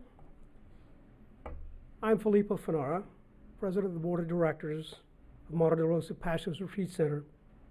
I'm speaking to you as a representative of one of the long-standing property owners in the city of Sierra Madre. We at Madre de Rosa and our provincial leaders all understand you're legally bound to put this discriminatory measure on the ballot, no matter how fairly it treats us, and no matter how much legal exposure it creates for the city and its residents.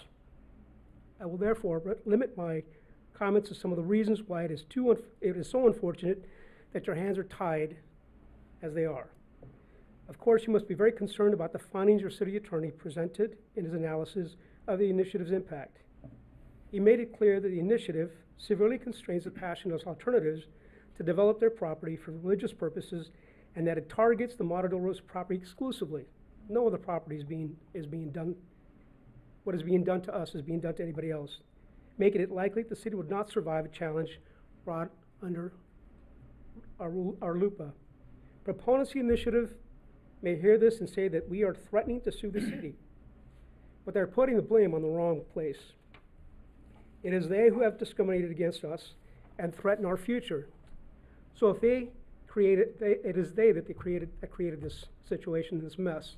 If someone were doing the same to them, they would be calling their attorneys. Your attorney made it clear that the city would be assuming the risk for no good reason because the measures also would allow dozens of houses to be built on the property. Not smaller homes now being proposed by NUI that conform with what City Madre is used to, but very large homes up to 6,500 square feet, as you've noticed in your analysis. Your attorney also points out that you would lose the negotiating power that has helped the city in its proposed changes to the Meadows plan. Also lost would be the nearly $1 million that NUI will spend to implement net zero water use, and the public park that you would receive fully built at no cost to you, and you will never pay a cent to maintain it. In closing, please understand that people continue to seek spiritual growth and healing that Madre de Rosa provides. In addition, our retreatants for men, women, and youth, our recovery retreats and programs, married couples retreats, and family-based programs are still growing. We want nothing more than continue to meet the needs of those who come to us. So I hope and pray that you will help us in showing the people of Sierra Madre that the initiative you're forced to act on tonight is not a measure they should support. Thank you very much. Thank you, sir. Mr. Mayor, the next speaker is Greg Murphy.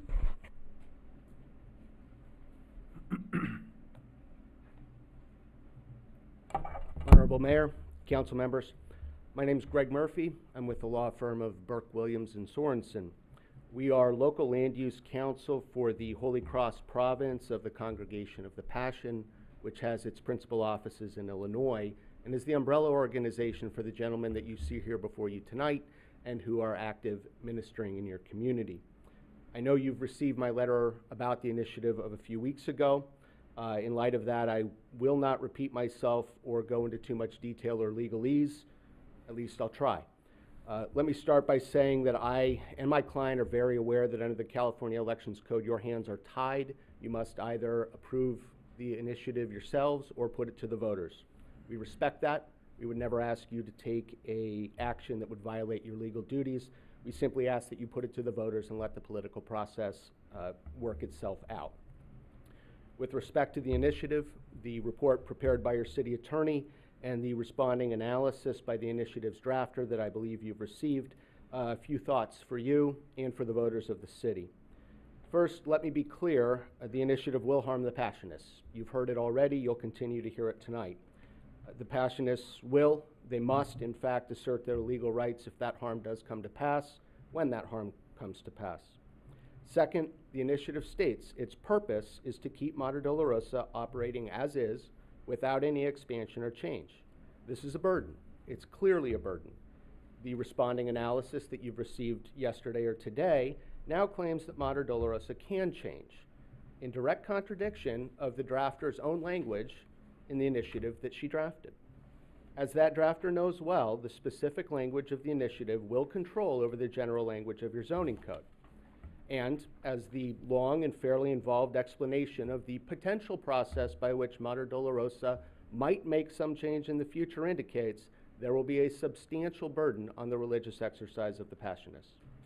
Finally, that burden, as the councilman made clear tonight with his comments and questions, is falling solely on the Passionists, not on any other religious organization in the community, not on any other civic organization in the community. Because of this, we do believe that a religious land use claim, a First Amendment claim, will be successful. Finally, I also want to thank the councilman for the discussion about the residential 1 lots in the neighborhood. All the lots to the west are R1, all the lots to the east until the very top of Oak Crest Drive, where 6 or potentially 8 lots are hillside management. All of those are R1, all the lots to the south are R1. Near Madre de la Rosa, every lot is R1, changing our zoning from the institutional that you put in your general plan because it matched all other religious and civic uses to hillside management when everything around us is R1, we believe is a spot zoning problem, and we're willing to make that challenge. But again, we respect you, we respect your legal duties. Please put this to the voters, and thank you for the opportunity to speak this evening. It's my best. Thank you, Mr. Murphy. Mr. Mayor, the next speaker is Jeannie Warlick.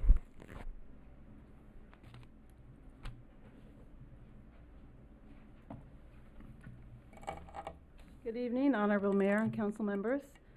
This is a long evening. My name is Jean Morlick. I have been on staff at Madre de la Rosa Passionist Retreat Center going into my 18th year now. And it is, since the first retreat in 1926, it is people like me who love and support Madre de la Rosa that have looked to the future, to what we must do to plan, change, or modify the character of our ministry and the nature of our facilities to help the Passionists and the Retreat Center fulfill their mission. The ballot initiative, if passed, revokes our ability to do that. It severely restricts our ability to evangelize to the many spiritual communities that utilize Madre de la Rosa. In other words, it restricts our ability to enjoy religious freedoms others are free to enjoy in this city. If we wish to build a new shrine, or if our meeting areas are no longer configured correctly for the needs of those who turn to Madre de la Rosa for spiritual guidance, we would be forced by this initiative to do nothing as vitality and opportunities to manifest compassion are taken away from the retreat center. I believe this initiative is unjust and unfair. Imagine if these restrictions were forced onto other religious institutions in Sierra Madre or onto a local business or a local homeowner. I just hope that with your help, the people in Sierra Madre will see this initiative for the offensive thing that it is and vote it down. Thank you for your time and your consideration. Thank you, Mrs. Warlick. Mr. Mayor, the next speaker is Scott Oliver.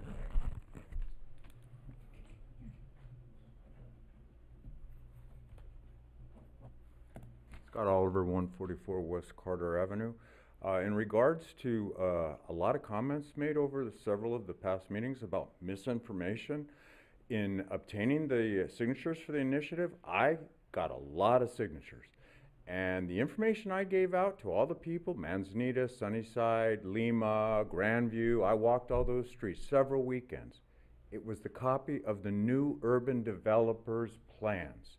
So the misinformation we're being accused of spreading was New Urban West's information. It was their track maps. It was nothing more than telling people this is what they want to do. We want the hillsides that were put into effect in 1994 by the Sierra Madre Council and the government people at the time. So all we're trying to do is get the laws that have been put into place almost 30 years ago to be applied to this development. Now, in regards to the church and the monastery coming to the city and saying, hey, the Passionists are struggling, yada, yada, yada, we need to develop this land to support us for the future. What I don't understand is they're asking for the city to provide them with the zone change, which will allow them the big cash cow of developing the property with commercial norms and standards. But yet, we want to keep the upper part and we want to exercise our religious freedom, and we don't want you to infringe on that. What I don't understand, that seems like a cake and eat it too situation. You say you need the money, but yet when we want to try to have some scrutiny over what you're trying to develop, because that's in fact what they're doing, is saying, you guys relax, let us develop it the way we want. Now, yes, they just reduced it to the Sierra Madre building codes, yes, but they don't want the hillside standard management. What I don't understand is in 2003, when we negotiated the compromise with Maranatha, which also threatened to sue because we tried to keep them from overdeveloping, putting a high school where we didn't want a high school, we negotiated with Maranatha Church of the Nazarene to accept the lot compromise totally under the compliance of hillside management. So why is one church different than the other? And as far as this isn't happening to any other church, any other similar type organization in the city, they're not asking for a major change in their zoning. The monastery is asking the city to give so much, but then when we're saying, yeah, the people of the city, because those are the ones that signed the initiative, we'd like some scrutiny. We'd like to kind of have a say in what's going to go up there. They're saying, well, no, we'll sue if you, this is too restrictive. You wrap it up, Mr. Oliver. Thank you very much. Thank you. Mr. Mayor, the next speaker is Philip Yao.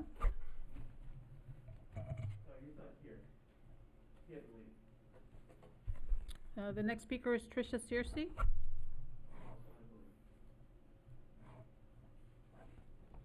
And Alex Arrieta.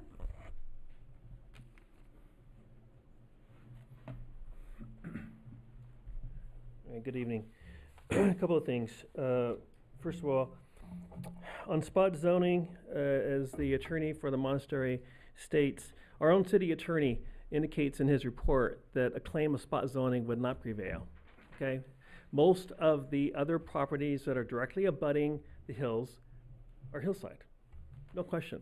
All right? Secondly, on the religious claim, the thing that's interesting about this is for any challenge, any RLU IPA challenge, which is the relevant law, that would require, it would first require the city to deny an application by the Passionist.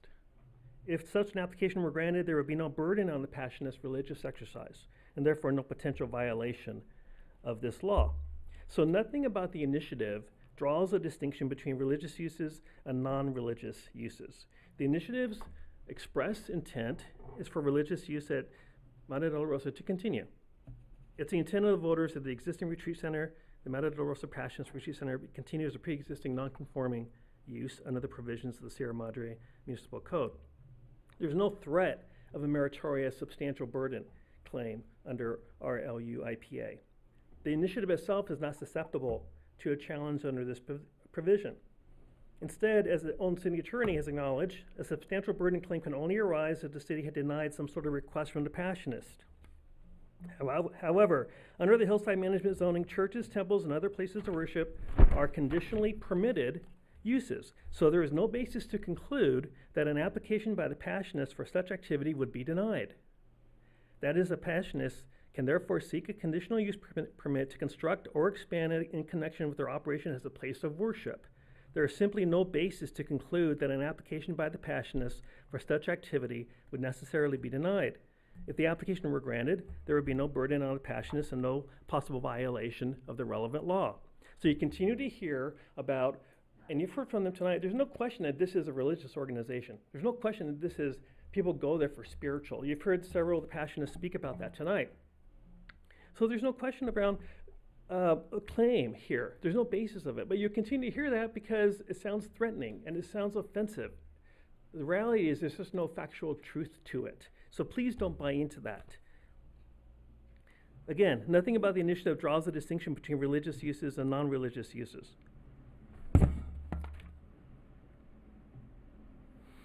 Furthermore, as the city attorney admits on page 23 of his memorandum, the secular comparator to Madre also would be the residences that abut the San Gabriel Mountains. And even the city attorney acknowledges that nearly all of them are designated hillside. That is precisely the point of the initiative. Citizens seek merely to apply the hillside management zoning requirements to another property that is also on the hillside, abutting the San Gabriel Mountains. It's not because it's a religious issue. You have to wrap it up, Mr. Arrieta. I appreciate that, but I also don't understand why the individual, Kristen Stevens, got 4 minutes and 5 minutes to speak. The answer is her husband yielded the floor of his 3 minutes, and I gave her one of his 3. Trying to be fair. Okay, well, earlier, well. That's your answer. Mr. Mayor, the next speaker is Robert Jarday.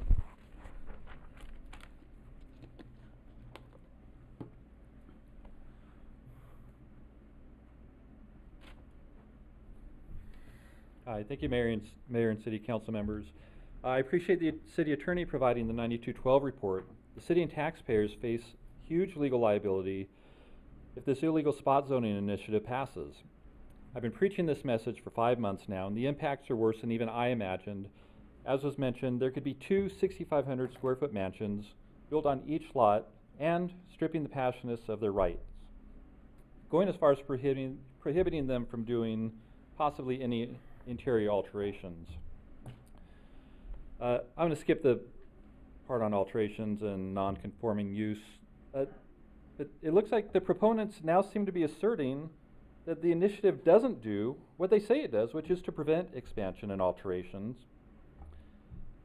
And it seems like if the overriding document is the initiative, it says their intent is to prevent expansion. So I don't see how you can do expansion under the non-conforming code. And I think if that's the case, under our LUPA, there's the futility or the finality doctrine, which applies if there's no administrative option to have an approval for an expansion, then they have a legal right to sue at that point. They don't even need to apply for a permit and be denied, because if it can't be approved, then they don't have to go through that process. And I suppose if homes are a compatible residential use, then maybe you can just approve the Meadows project with a CUP. I mean, if we're just going to let anything happen and ignore the city's codes. Also, I'm not sure how the initiative is consistent when the general plan says that institutional uses should be zoned institutional. A number of months ago, I came to you and asked that the voters be informed of the impacts from the initiative if they collected enough signatures to put it on the ballot. We're now at the point, just as the city attorney has informed you of these impacts, I think you have an obligation to educate the voters and to make sure they need to learn about these impacts. Please consider holding some public forums so you can reach as many people as possible to avert a potential disaster for the city and the Passionists. And please help preserve and protect Sierra Madre from mansionization through the initiative process, turning us into Arcadia North. Just a couple more comments. I think under SB 9, the lot splits have to be done by the landowner, not a developer. And maybe you can clarify that. And if I can just take a few seconds on one other topic of the utmost concern. On my way here, there's been a lot of talk about bears and dogs on social media. My neighbor was walking their dog at Sturdivant in Oakdale. They ran into a bear in a storm drain. I'm not sure what nefarious actions these sewer bears are up to, but I'm sure they're up to no good. You gotta wrap it up, Mr. Please take necessary action to protect the residents from the unnatural acts of these sewer bears. Thank you. Thank you. Mr. Mayor, the next speaker is Christine Lowe.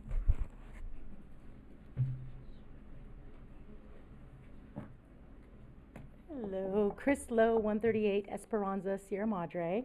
Good evening, council members and my fellow Sierra Madreans. I want to first express my huge appreciation for your great efforts and the hard work that all of the city staff has had to do.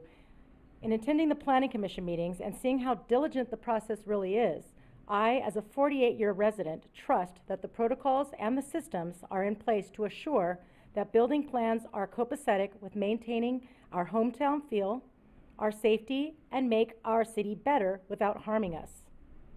This evening, I'm speaking in favor of the Meadows project at the monastery, especially after the official report has been published regarding the impact of changing the general plan where the monastery is located at the top of Sunnyside from institution to hillside zoning. The report was thorough and analyzed the legal impacts and land use impacts. The initiative doesn't allow for scrutiny of the citizens. The Meadows project is currently under scrutiny of our citizens, thus why plans have been changed to fit what we want and what fits us. Why do I support the Meadows project? 42 smart energy certified homes, no larger than 3,775 square feet, a 3-acre public park, all created for net zero water usage and only taxing 1.5% of Sierra Madre's water use. Did you know that if one 3,500 square foot house was built on 2 acres, like the initiative proponents initially claim, this single property would use more water than the entire Meadows project, including the park? The Passionists, if the Meadows project goes through, will designate additional lots above the monastery as open space. If the initiative passes, this goes away. Plus, the project includes infrastructure, such as updated and creating more sidewalks and road expansion for egress along Carter. Regarding safety in this area, right now the area in question below is actually a field, a blank field with low, dry grass. As a retired firefighter who has been part of firefighting in our urban interface in California, Sierra Madre, as well as Arizona, I can assure you that a field with burnable fuel, such as brush, as it is now, is much more of a fire hazard than currently under the Meadows project. If the initiative passes, the barriers in place, such as the 3-acre park, disappear. And God forbid, should the Passionists sell the entire property, 68 homes can be built in that area, many up against the mountainside, according to the Hillside Ordinance. I also want to be sure we protect the legal property rights of the Passionist order at Madre de la Rosa. The monastery has been here for almost 100 years. We should help protect their land use and protect their religious rights. Finally, as a lifelong Sierra Madrean who grew up at the monastery, who has served our citizens on every block in this town, I appreciate the city ensuring legal and proper protocols are met by conducting research, publishing this report, and I support the Meadows project because it benefits our city and our residents. Thank you. Thank you. Mr. Mayor, there are no other speaker cards. 6 emails were received on this topic, and they were forwarded to the City Council for review and uploaded to the city's website. Thank you, Madam City Clerk. Okay, so let's enter a discussion about this. We should just take it from the top.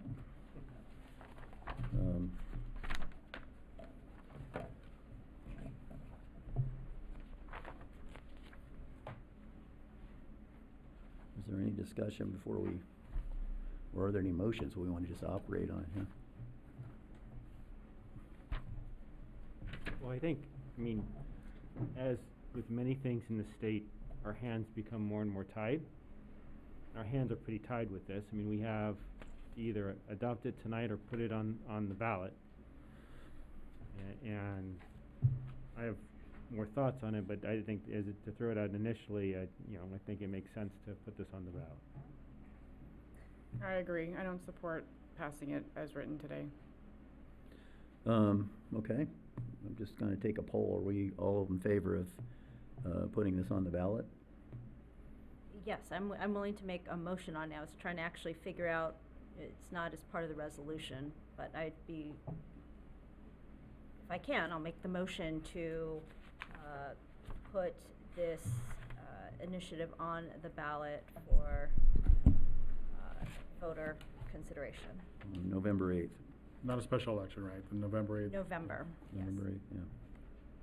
So we have a motion, is there a second? Before we vote on it, do we have to, and I'm trying to find the right place, do we have to provide the thought process on the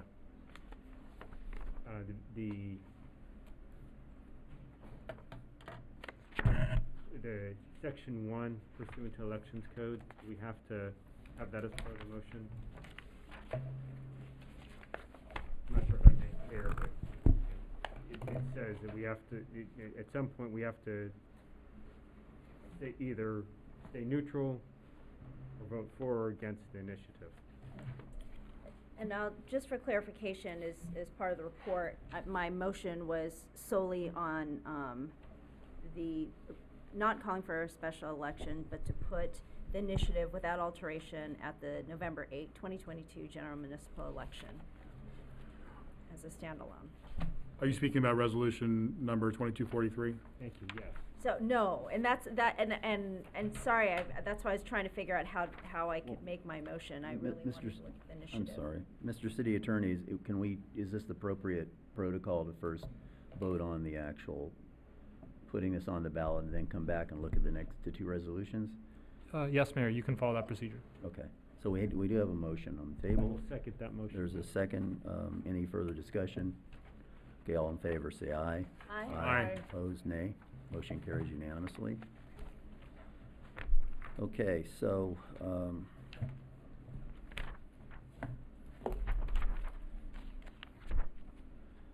so 2243.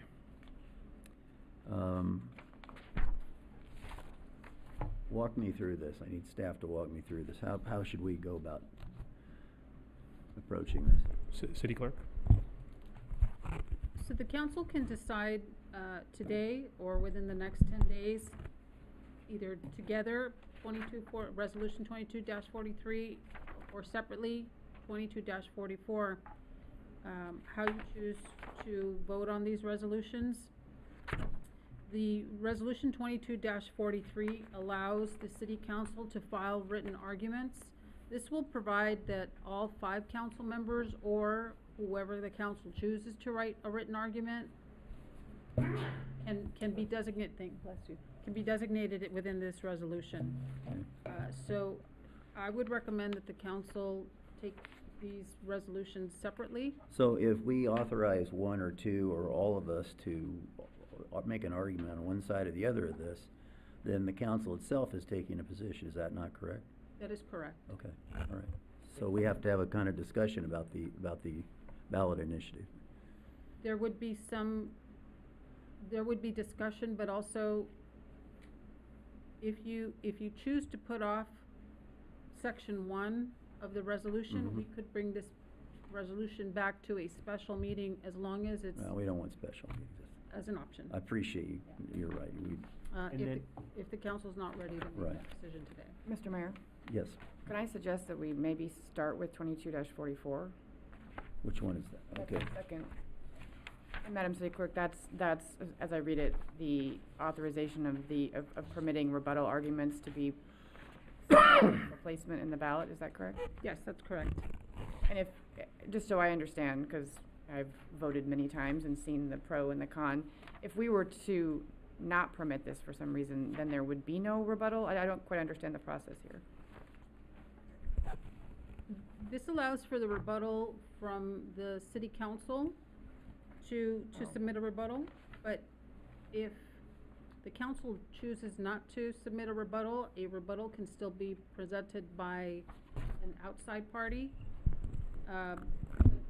If 2 rebuttals are submitted, then the elections official would select which rebuttal goes into the ballot. Councilman? Sorry, Mr. Mayor, then I misunderstood the relationship between 2244 and 43, so I would withdraw my I was with you on that too. Yes. Okay. So let's look at 2243. We have to make a decision as to whether or not we want to support it. If we do or don't, do we want to make a public case against it or for it? So I think we should talk about that. And Mr. Mayor, I can start and say that willing to put my name as in not in support of the initiative, and definitely interested in hearing the conversation and discussion here with the rest of the council. You know, I do believe this needs to go to the vote of the people, and that is something that we have already voted on to do. But I'm also concerned of the legal ramifications here, the limitations of non-conforming, the impact of hillside zoning onto what the potential buildings can be on here, and also question the challenges that can arise after if the initiative passes. So I'm willing to say that I personally am willing to say that I'm against the initiative, and I'm willing to put my name as part of a group or as an individual to not support it. Well, I'll go next. I'm with you. I'm absolutely opposed to this initiative. I think it's bad for our city. I think it's very, very ill-informed. And I too will volunteer my name to write an argument against the initiative.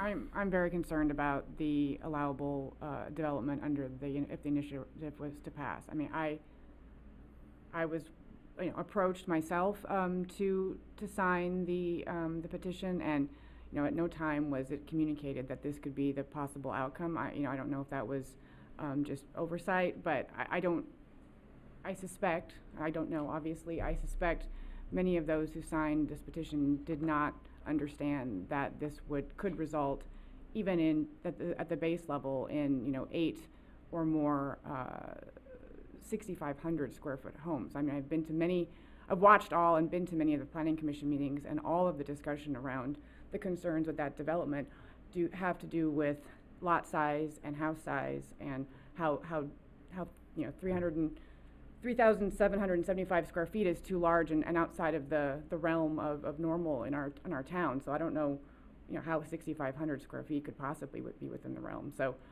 yeah, I'm very concerned, and so I'm very much in support of, against the resolution, and in support of the council stating so publicly. I'm also against the initiative. I think it sets a very dangerous precedent to land use.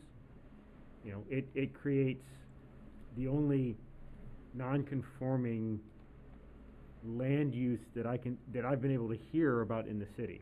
No other church, no other business. And that's why I really probed it. Is, you know, now we could go and, Mayor, we could zone your house as commercial if we wanted to, or someone else's as institutional. Or I think that's bad policy. And then, you know, the initiative as written, as I understand it, it ties our hands.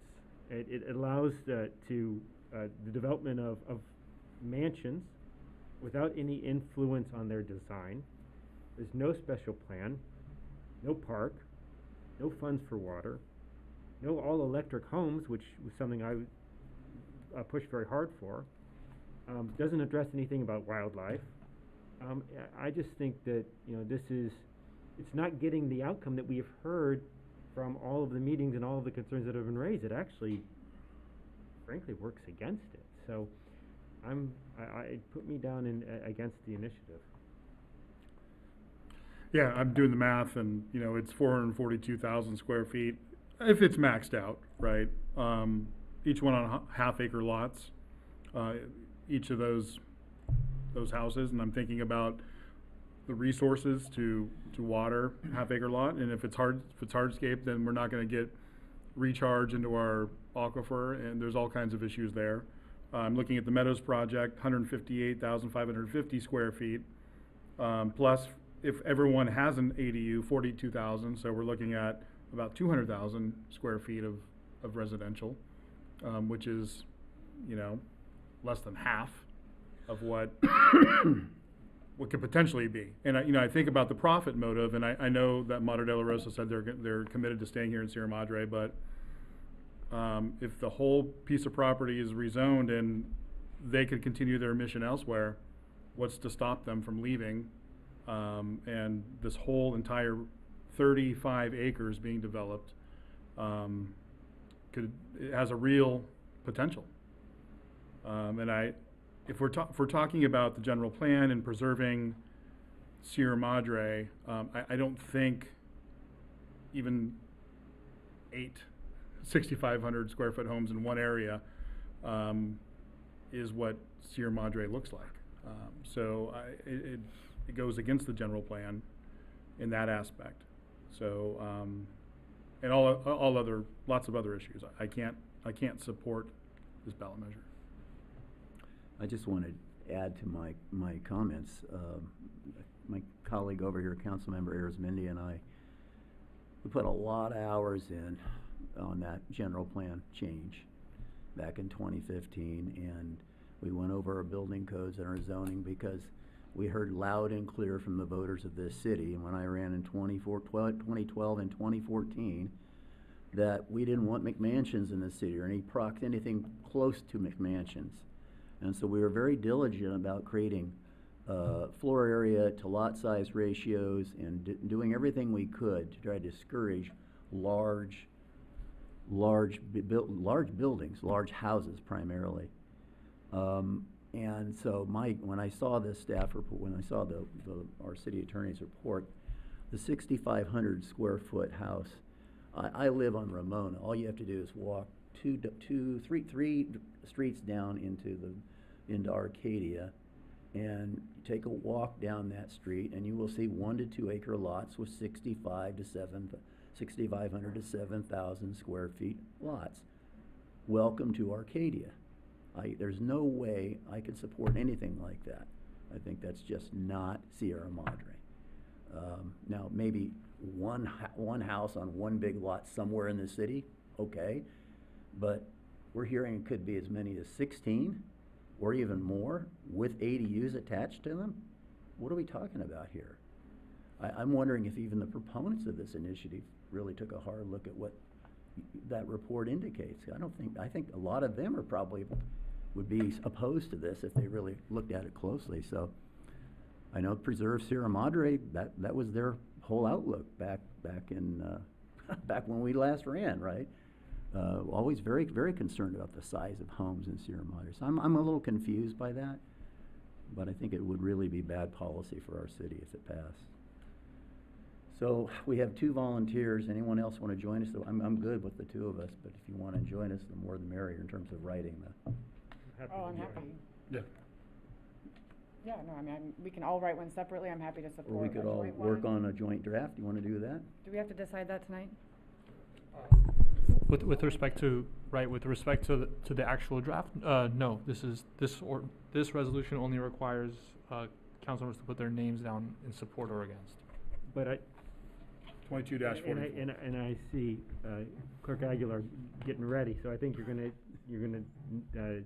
give us what I'm gonna ask is, what's the timeline that we have to do this by? Because if we're going dark in August and we've just got one more meeting, do we have to agendize this for the next meeting and have the draft then? And then when do we have to get the rebuttal in? Can we do the draft next meeting and the rebuttal in September, or are we gonna have to do a special meeting in August? The draft can be done at the second meeting. The resolution just needs to be approved by August 12th, but the draft can be done afterwards, and it's only 300 words, Yeah. so it's not a dissertation. And council members, if the council does decide to work on a draft, I would recommend having a subcommittee put a draft together to be reviewed by the council, as opposed to wordsmithing it from the dais in open session. Yeah. Yep. Okay. And that's 2, correct? Correct. Okay. Yeah. Subcommittee? Sure, All right. I'd like to volunteer for that. And we'll bring it back, and hopefully you guys will like it. If not, we'll change it. So, did we vote, or do we have to vote on Resolution 2243 and 2244? You need We to will vote. need a We need to vote. We will Yeah, need a motion. absolutely.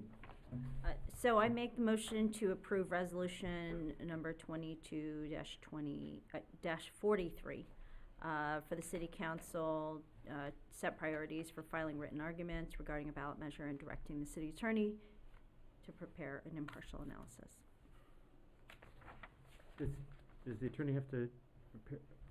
What's the impartial analysis? So the impartial analysis is not an argument for or against. It's included in the ballot to help inform voters about what the substance of the initiative is. Yeah. How does that differ than the statement that you prepared for circulation of the proposition? Is it similar? It's very similar, but I have a greater word allowance. I think the petition is 300 words and this is 500. This is 500 words and it goes in the ballot.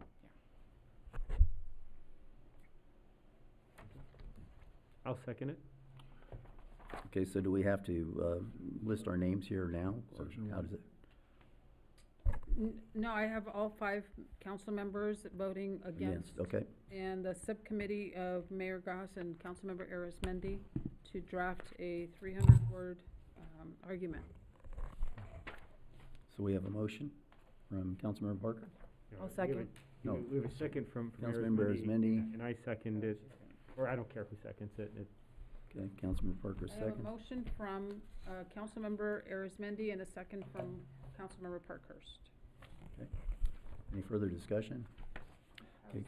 Those in favor of the motion say aye. Aye. Aye. Opposed, nay. Motion carries unanimously.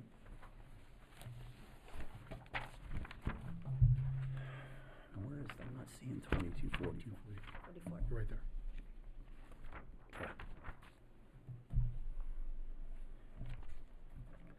So on 2244, then, are we saying we want to do this as a council? We want to do the rebuttal? What are we being asked for here? Basically, what's gonna happen is, we're putting arguments out there against it. They'll put arguments, somebody will put arguments for it, and then we're gonna rebut them. Right. Yes, So- that's correct. So so- this resolution will allow one council member or all 5 council members to form a rebuttal against their argument. And for a point of clarification, though, if there was another entity that wanted to provide the rebuttal, and I heard you say if you get 2 rebuttals, you have the choice as the city clerk to place whichever rebuttal, it'll be under your discretion. Yes, elections code provides that the elections official makes a determination on which of the rebuttals will make it into the ballot. So there potentially could be 10 rebuttals that are submitted. The city council may be one of them, and you have 9 other entities or individuals that say, city clerk, please consider ours. That is a possibility, yes. It's unlikely, but it is. But this in front of us is saying that the city council would provide the rebuttal. This authorizes the Specifically. city council to create a rebuttal argument, That all 5 of us could sign. yes. Okay. All right. 1 to 5, it doesn't have to Yeah. be all 5, but yes. And the reason I'm asking all those questions is hypothetically, if the Passionists decide to submit a rebuttal, are we gonna leave it to the city council, or city clerk to decide? And/or do we pass this just in case so that we have the option to submit a rebuttal? And there may be other rebuttals that are submitted that we would like the city clerk to consider as a higher priority than the initial, because we're gonna have an initial argument. I think we should be the top priority. Yeah, as the initial, right? There's 2, am I correct? Yes. There's There's the an opposition. argument, right, and then it'll The be a rebuttal. Yeah, so you have the initial argument that they will rebut, or could rebut, and then they have their argument Right. which could be rebutted. So how do you make the decision of what the rebuttal is? Well, I would seek council direction, but it hasn't happened yet, so it wouldn't, I mean, there really isn't a Sierra Madre precedence for that I know of, but, more than likely I would seek direction what the council would like to do. And the argument against generally come from the entity that's being impacted.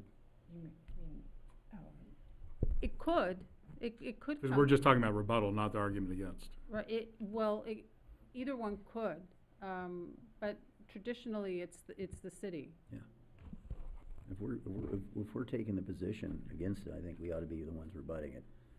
That's my view. But there's argument against and Yeah. there's a rebuttal to the argument for. There's 2 things going on. So we haven't voted on the argument against, or what happens there?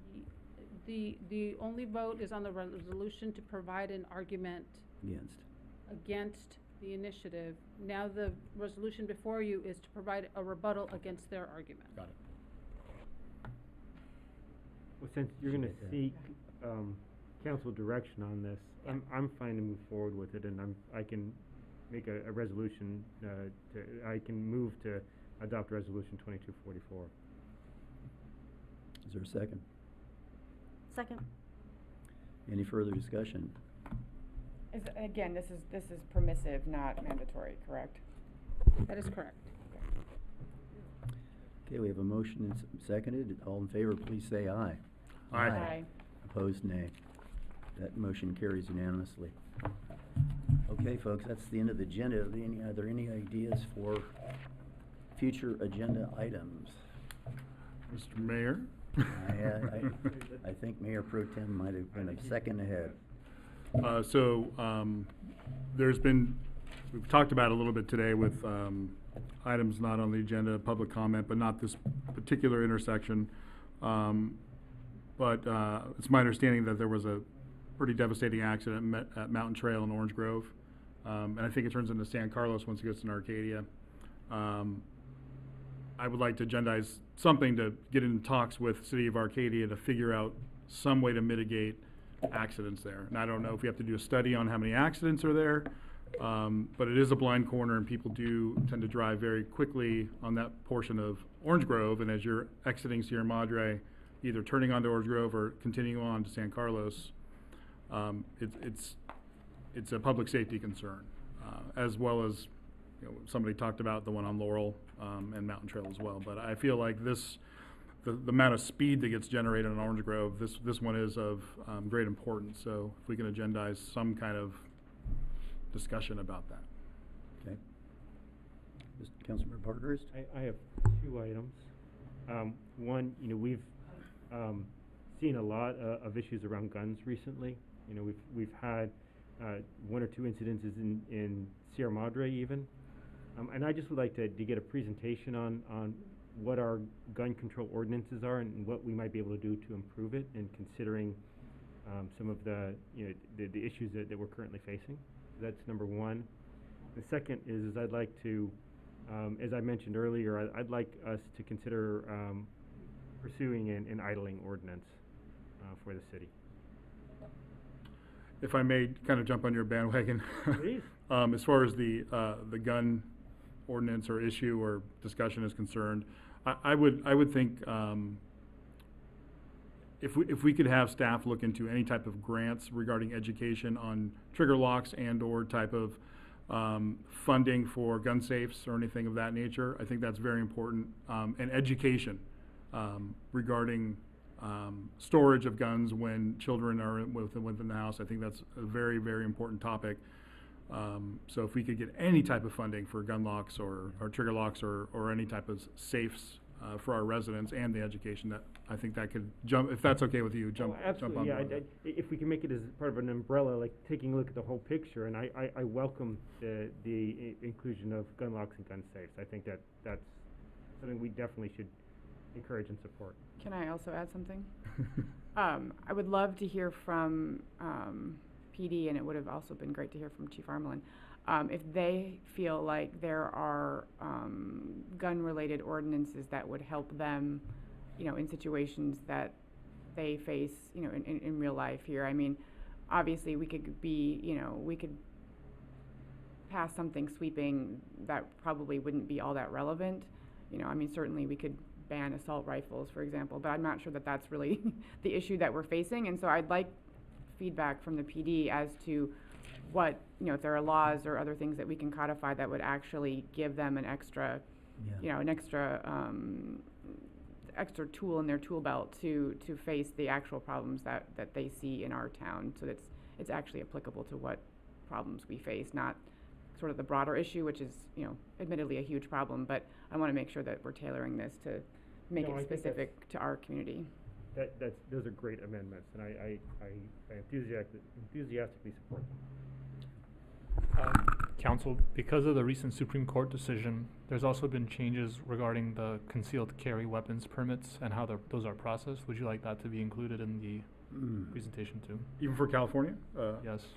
I'd like to hear what the police say about that, and following up on Councilmember Creeves, if they think that's an issue, or probably. Yeah, I saw that state of New York was trying to pass additional laws to address that very issue. So it'd be good to hear if those were things that we should be thinking about, or if the state's thinking about it, so maybe there's a legislative update aspect to this as well. Let's make sure to put this on a very packed agenda. Yeah, exactly,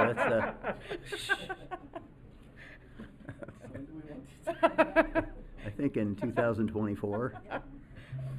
Yeah, no, I would, given the scope of this, I don't expect we would have it anytime soon. No. It goes on the spreadsheet. Right. Any other ideas for new agenda items? Okay, can I have a motion for adjournment, please?